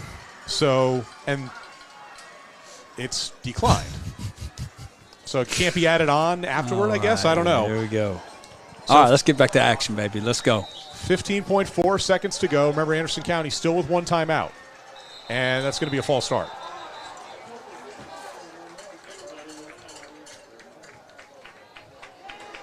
So the penalty flags, which you had kind of not seen very much of this second half, they seem to be back.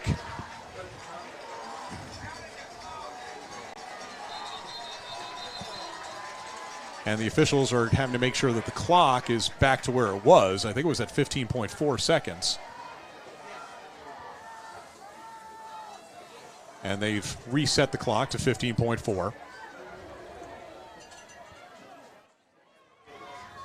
Great job by the Anderson County game administrator to come down and help them get that fixed.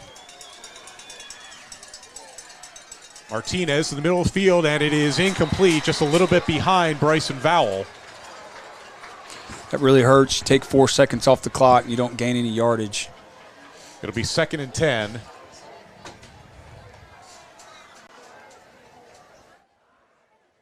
You've got to find a way to get this football at least to probably around the Greeneville 40-yard line to have a chance. Yeah, you're thinking that, and, we may see another quarterback possibly to throw the ball deep. Martinez, a high snap, and Miller ends up actually catching it, and Miller runs to the left side. Miller down to the 50-yard line, or actually just short of it. He gets to the 49 with 4.8 seconds remaining. Man, Anderson County's they're going to look back at this football game if they don't come out with the victory.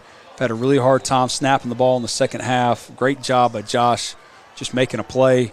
Getting a timeout here by Anderson County, setting up whatever it is they've got for their miracle to try to win this game with a little under 5 seconds left. Well, the most important thing is they've got to make sure that, first of all, no penalties, and then second of all, they've got to give Walker Martinez time to throw because his receivers are going to have to run at least 50 yards downfield and get into the end zone. Absolutely. Either we're going to see a Hail Mary here or we're going to see the laterals. And either way, the offensive line needs to do a good job. First and foremost, they got to get a snap. Yeah. Got to get the snap first, which I know everybody's, what are you talking about? Well, we've had trouble with it all second half. The Anderson County Center has had trouble. Got to get a good snap, and then we got to get good protection for whatever they've got called up here. And then if you're Greeneville defensively, a penalty isn't the worst thing in the world because it's only going to advance them 15 yards, but you just can't let anybody get behind you. Absolutely. Deepest to deepest is what you're talking about. Don't let anybody behind you. If you have to, do whatever you do. Don't let them score a touchdown, and if you slow them down just enough, let all your teammates rally and help you get them to the ground. So here we go. Last chance saloon time. Anderson County, they've got to get this one to the end zone. Martinez throws this one deep, and it is going to be incomplete or intercepted. Does not matter. The Greeneville Green Devils advance to the third round with a 28-24 victory over Anderson County. Wow, what a game, Mark. What a play right there by Jacoby Gillespie, going up with his hands and intercepting the pass. What a comeback here in the second half. Championship programs find ways to win football games, and that's what you saw here tonight from Greeneville. And the coaches on both sides making sure that their teams stay on each side, because emotions can go very high in positions like this, at parts of the season like this. A whale of a game, but Greeneville just able to make just a couple more plays in Anderson County, and that's why the Green Devils will advance to play Elizabethton next week. You know, when they go to the film room, and it's going to be a while, when you lose a game, I know it was hard for me it took some time to kind of look back at those football games.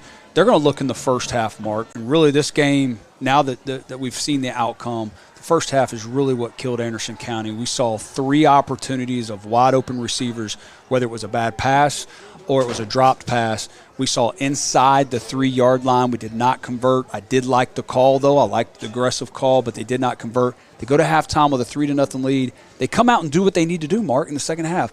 3 and out, score a touchdown, but then they started giving up the big plays. And Greeneville found a way. You feel for Anderson County. So much had been building to get up to this point. They were in position, but they just couldn't get the key couple of plays that they need. They couldn't get the key stop. But let's also give Greeneville a load of credit for what they were able to accomplish. In that first half, offensively, they couldn't do anything. Yeah. And they couldn't score any points. Yeah. And then in the second half, it was a completely different Greeneville team. You know, we saw both coaching staffs do a great job at halftime. We had the Greeneville coaching staff do a really good job understanding they could not run the football against this big, powerful defensive line and linebacker group from Anderson County. They started throwing the football in the second half. They found openings. Anderson County was A-gap and B-gap blitzing, so the middle of the field was open. They were able to give Brady just enough time to hit receivers in stride. They got some big plays out of it, got some confidence for him. And then on the other side, Anderson County figured out, man, we can lean on this Greeneville defense. You really saw them lean on them and pound the football, and Gavin Doe had a big second half as well running the ball. For Anderson County, was it a case there that they scored a little bit too early? And you're going to take the 6 points where you can, but if they're able to run it with a couple more times, that can burn a little bit more clock instead of having that 15-yard pass play. I know hindsight's 20/20 here, but instead of having the ball back with maybe a minute and a half to go, Greeneville still had 2:47 left, and they had a lot of time to eventually move the football 80 yards. No, not at all, Mark. I think Anderson County did exactly what they needed to do. They did a great job running the football. They had them off balance. They called a great pass play. You know your defense. You made calls in the first half because your defense is so good. They're giving up less than 10 points a game. You got to trust them. You can't just abandon what you've seen all year. And your defense has proven that they can make the stops. And quite frankly, they had them stop there. But we saw great plays by Brady. We'll go back to that great zone read on third down. He pulls it. He hasn't pulled it all night. He did a great job of reading that defensive end. They had Anderson County in the perfect defensive call. The corner was too deep, safety in the middle of the field. Great read, and Brady runs 50 yards down the sideline, down the hash. So Greeneville just made plays, but if you're Anderson County, it was the right play call. Yeah. It was the right drive. You trusted your defense, and we just couldn't make the final play. Now, Greeneville earlier in the season played Elizabethton, and Elizabethton won that game handily. Remember, Greeneville won state titles in 2017 and 2018 in Class 4A, and then Elizabethton won it last year. And Anderson County obviously has built a tremendous program here. So the state title really goes through those 3 teams, especially from Nashville on this way. So it's not a surprise that we're seeing once again the power in Class 4A with these 3 programs. Yeah, I mean, Anderson County has a great program. They've been around for a long time in these type of big games. We obviously know Greeneville's track record, but let's go back to Coach Eddie Spradlin. This is a coach who inherited a football team at dead period with the sudden resignation of the former head coach. This is a program that has a lot of young players that are stepping into predominant positions, including Brady Quillen, who we're talking about right now, the sophomore quarterback. They had some COVID issues early in the year, didn't even get to play a couple of games. Yeah. took some big defeats too, kind of some embarrassing losses for them that they're not used to. But they were able to ride Mason Gruder. They were able to get some players back. They were able to finally play some games and get a rhythm. Great job by this staff of keeping this team together, keeping that championship pedigree, and coming here on the road and beating a team that on paper was better than them. Well, you look at Greeneville, what they had this year. They missed the Powell game because of COVID outbreak. Then they had to reschedule. I think they played Tennessee High. Then they had the Union County game canceled. And what kind of worked out a little bit for Greeneville is they didn't play last week. The game with Howard ended up being canceled. So while Anderson County had to play a game, and it wasn't a close game, Anderson County won handily, but it's still, at this time of year, I guess there's two ways of thought. One, you want to stay fresh and you want to stay, in a rhythm. But the other side of that is Greeneville got 2 weeks to prepare for this game. It's interesting. As soon as I saw some of these COVID cancellations, I called some of my coaching colleagues and just asked them, how do you feel about this? And for the most part, Mark, a lot of them didn't like it. They wanted to play. They wanted to keep some momentum, especially some teams who had some cancellations earlier in the year. They needed their guys to get some reps. So, and some of these games were canceled late in the week, so you're already game planning anyways for that team. So I think it's kind of gone a little bit of both ways. It is nice to keep your guys healthy because just as well as anybody in the game of football, an AC joint in your shoulder gets banged up or a twisted ankle, you're out and your best player's out. It's a physical game. But I think a lot of these coaches want to play because they want to keep the momentum and they want to keep these guys in rhythm. Greeneville would have played Howard. I think Greeneville would have, we're going to win that game. Absolutely. We're going to be game planning for Anderson County. And then Anderson County, they knocked off Granger 49-8 last week. So you knew they were looking ahead as well. These two programs are very familiar with each other. You feel for Anderson County here, they've lost they end up losing 3 games this season. So they end up with a 9-3 record as they set off the fireworks here at Anderson County. Maybe part of that is to celebrate their team and what their team has still been able to accomplish this year. Maybe part of that is we've got the fireworks, we've got to use them. Absolutely. So they'll get them on. I will challenge any other program in the East Tennessee area to put on a show the way that Anderson County does. Their pregame with the fireworks and their team coming out now here in the postgame. I challenge other East Tennessee programs to find out what they're doing up here because this is fantastic. For Anderson County, they do end up at 9-3, and you feel for them because they lost tonight's game by 4, and their 2 losses in the regular season were to Powell and South Doyle, 2 very good 5A teams, and their combined points losing in those 2 games was 3. So that meant that they've lost by 3 games this year by a grand total of 7 points, and that shows you just how good this Anderson County team was. They don't get out of the second round, and I know it's disappointing for the Mavericks, but that shouldn't take away from what was a terrific season under the most challenging of circumstances. Yeah, great football team. They had all the pieces.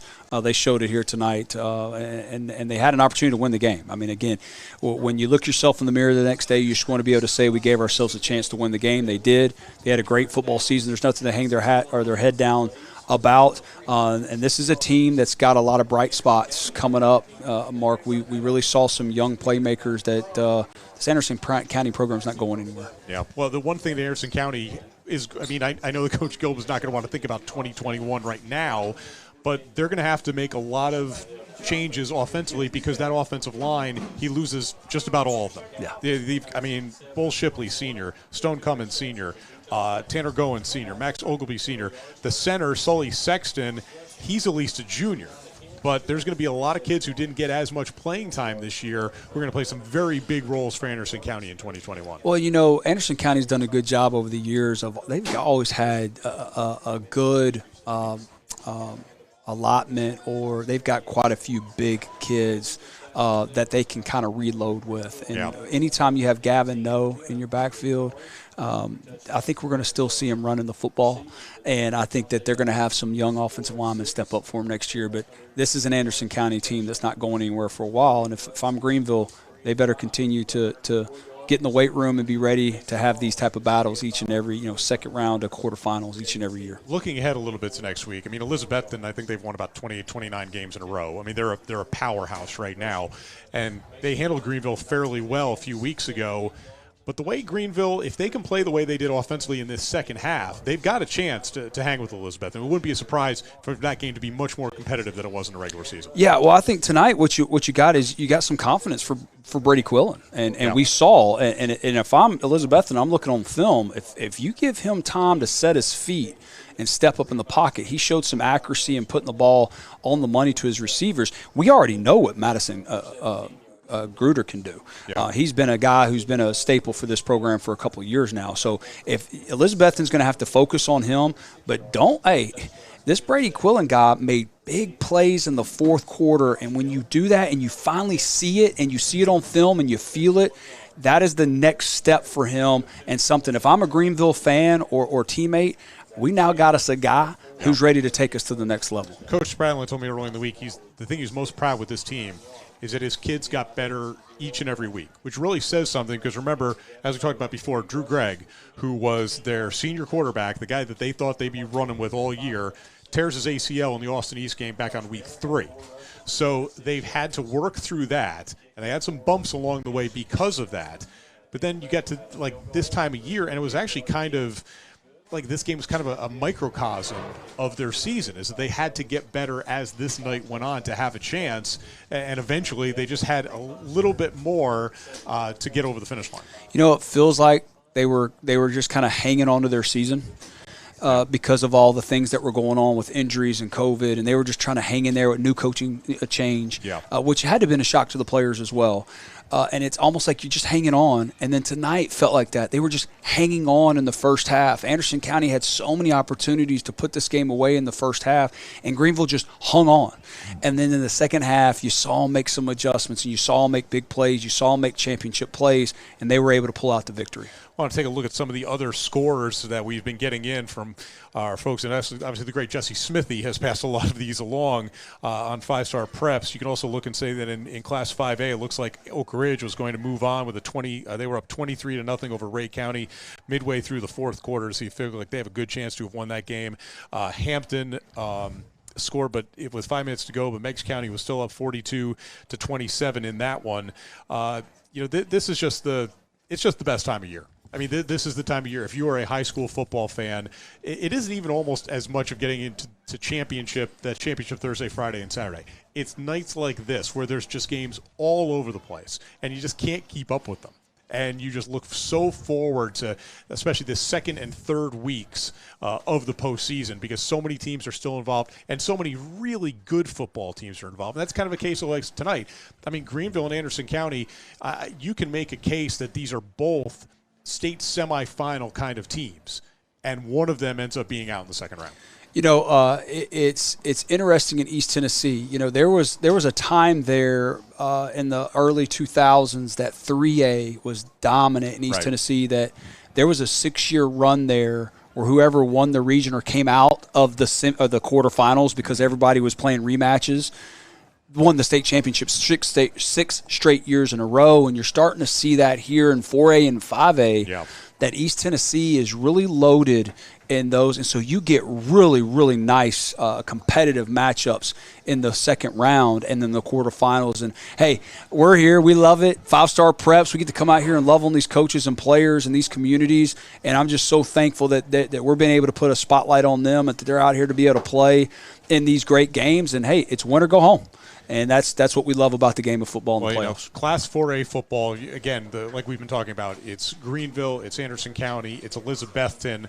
The power in Class 4A is here in East Tennessee.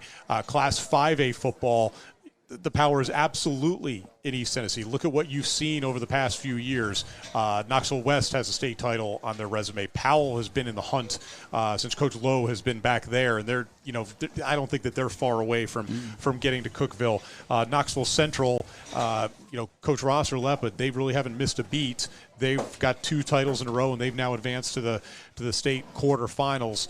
And Farragut, when they were, and now they're in 6A, but they had been in 5A a few years back. They won that state title, and we're not even talking about Fulton, which has been a little bit down lately, and they've always been in the hunt. Oak Ridge. I mean, it just goes on and on and on. I know I'm forgetting somebody. South Doyle. You're forgetting 6A Maryville. If you want to move in, if you want to move into 6A, because think about it too. You want to go the 6A route. Maryville obviously is always rolling up. But, Bearden got to the second round of playoffs last year. They lost the first round this year. Farragut's been a team that always seems to get at least to the second round, although they lost a close game to Bradley Central last week.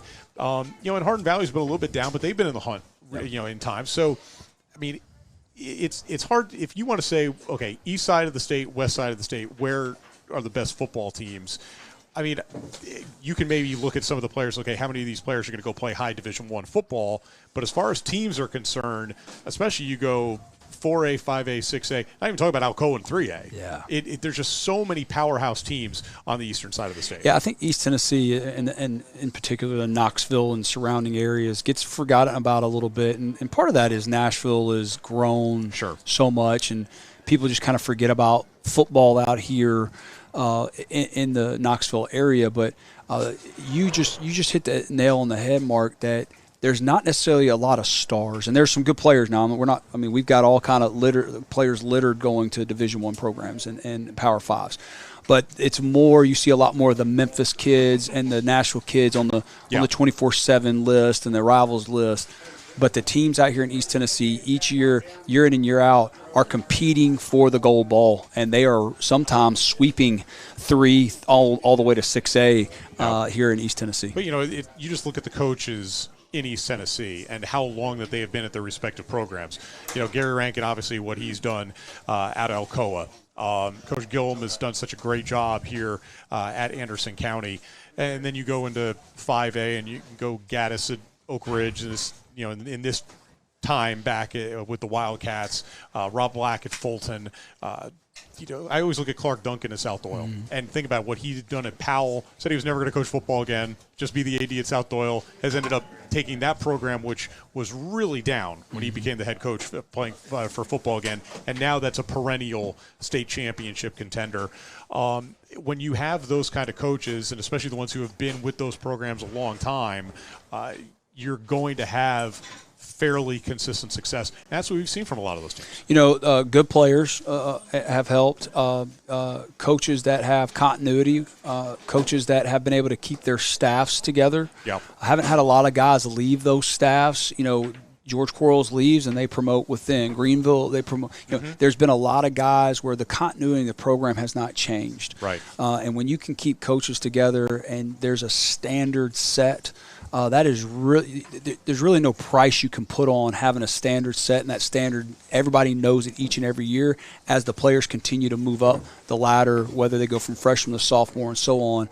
That is a huge piece of the puzzle up here in East Tennessee with all these coaches hanging around and developing those young coaches so that they can move up when let's say their OC or DC does leave. They have the next guy in line that can come up. They've done a good job of that. Well, you look at Maryville, and when Derek Hunt got promoted, he had obviously played in that program, was assistant coach in that program. And when he became the head coach, I think all the assistants stayed. And having those guys still there, especially for a guy who this was his first time being a head coach, and Maryville really hasn't missed a beat. So I know that Jesse Smithy, the guru of 5-star preps, is going to be joining us here in a few minutes to talk more about what's been taking place all around East Tennessee. Another terrific night of high school football in East Tennessee. Once again, if you're just joining us, it was a whale of a game here in Anderson County as the Greeneville Green Devils knocked off Anderson County 28-24. The fourth straight year that Greeneville has defeated Anderson County in the state playoffs. And the second year in a row it's been here in the second round. It's been the quarterfinals in 2017 and 2018, and then the second round here in 2019 and in 2020. When we looked at that first 24 minutes, I thought it was going to be possible that we had like a 6-0 kind of game because offensively teams got inside the 20 and they just couldn't do very much. Well, and we had penalties. We had if people don't realize is in the playoffs, officials get scrambled around the state, so they never want to have somebody who knows a team or knows a coaching staff. Yep. So they bring them from different parts of the state, and in this particular these particular group of referees did not understand looking to the sideline. We had all just it was a mess. I think we had about 15 penalties in the first half. Nobody could get a rhythm. And we had a 3-0 ball game. We're sitting here telling ourselves, Anderson County's letting them hang around. They're not taking advantage. Yeah. And sure enough, second half, Greeneville found a way to win in dramatic fashion there with about 20 seconds to go, scoring a late touchdown pass. And because there are still kids, obviously, on this Greeneville team that were parts of those 2017 and 28 state championship teams. So they have that experience. And they may not have played as much in those 2 years, but they're playing now. So they get to this point, they've learned from those experienced players of the past, and then it paid off tonight because there were a couple of times in this game where you just kind of got the feeling, hey, if Greeneville doesn't move the ball here, the game's over. I mean, even though it might have only been about a 10-point game, you just kind of got that vibe that you're thinking, it's just going to show it's not their night. But they made the key plays when they happened, and that was kind of a big story of that second half because they were forced to do long drives, but they got big plays. It wasn't like these are 14, 15-play drives. They could pick up big chunks, 40 yards here. They had that one big 80-yard touchdown pass after Anderson County going up 10-0. And when you can get that kind of yardage in those big chunks, you can get back in the game quickly. Yeah, and they really did a good job at halftime coming out and making adjustments, understanding they were not running the football. Anderson County's D-line was really controlling the game. Their linebackers were controlling the game. Anderson County was bringing A and B gap blitzes, and they were able to find the middle of the field, and they were able to give the quarterback just enough time to hit those guys in stride, and then you saw big plays. And Anderson County made some mistakes, Mark. They played cover zero in a couple of spots and gave up the big play and missed an open field tackle. And when you play cover zero, you got to get the guy on the ground. And then you just saw, at the end of the day, Anderson County trusted their defense, and as they should.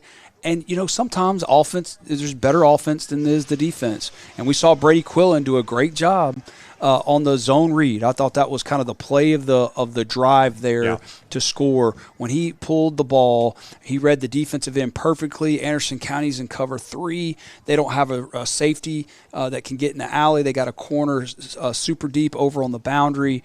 Great pull, takes off 50 yards down the hash and puts him in great position to then go with the go-ahead touchdown. A couple other scores to pass along. I know Jesse's going to be here and have a bunch more of these as time goes on. Meigs County 49-34 over Hampton. So Meigs County moves on. Looks like Good Pasture was up big on CAK late, 61-43. So that's a tough way for CAK's season to end. But still, what a year it was for the Warriors. Well, that's a little shocking because their defense was so impressive.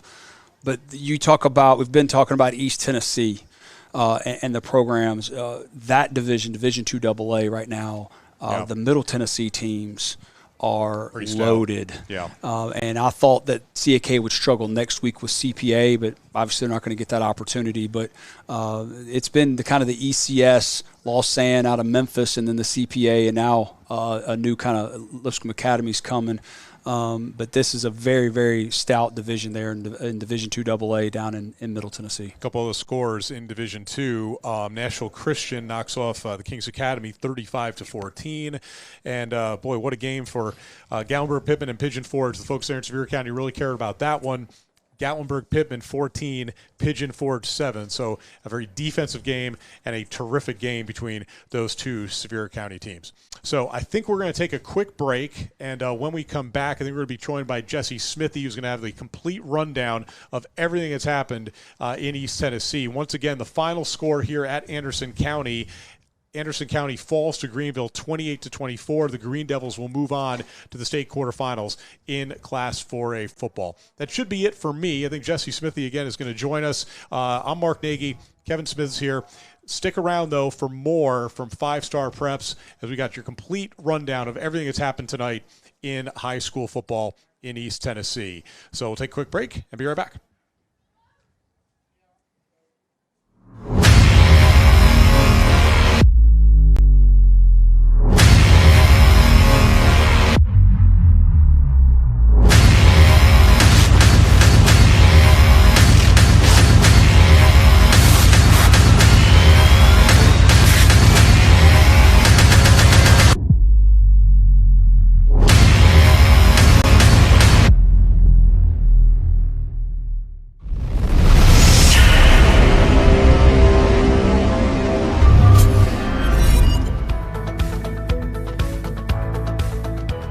It has been a pleasure to provide our communities with presidential service for 45 years. With a 5-star rating from Bauer Financial Services, our customers can feel confident in the safety and soundness of our bank. Our technology allows access to your banking information from the palm of your hand, and our 8 branches stand ready to serve. Whether you need to open an account, obtain a loan, or just ask a question, our local service and support ensures you get help when you need it. Hospitality is one of our top priorities, and we're confident you won't find a more personal and satisfying banking relationship. Come, make a friend at Andrew Johnson Bank, member FDIC.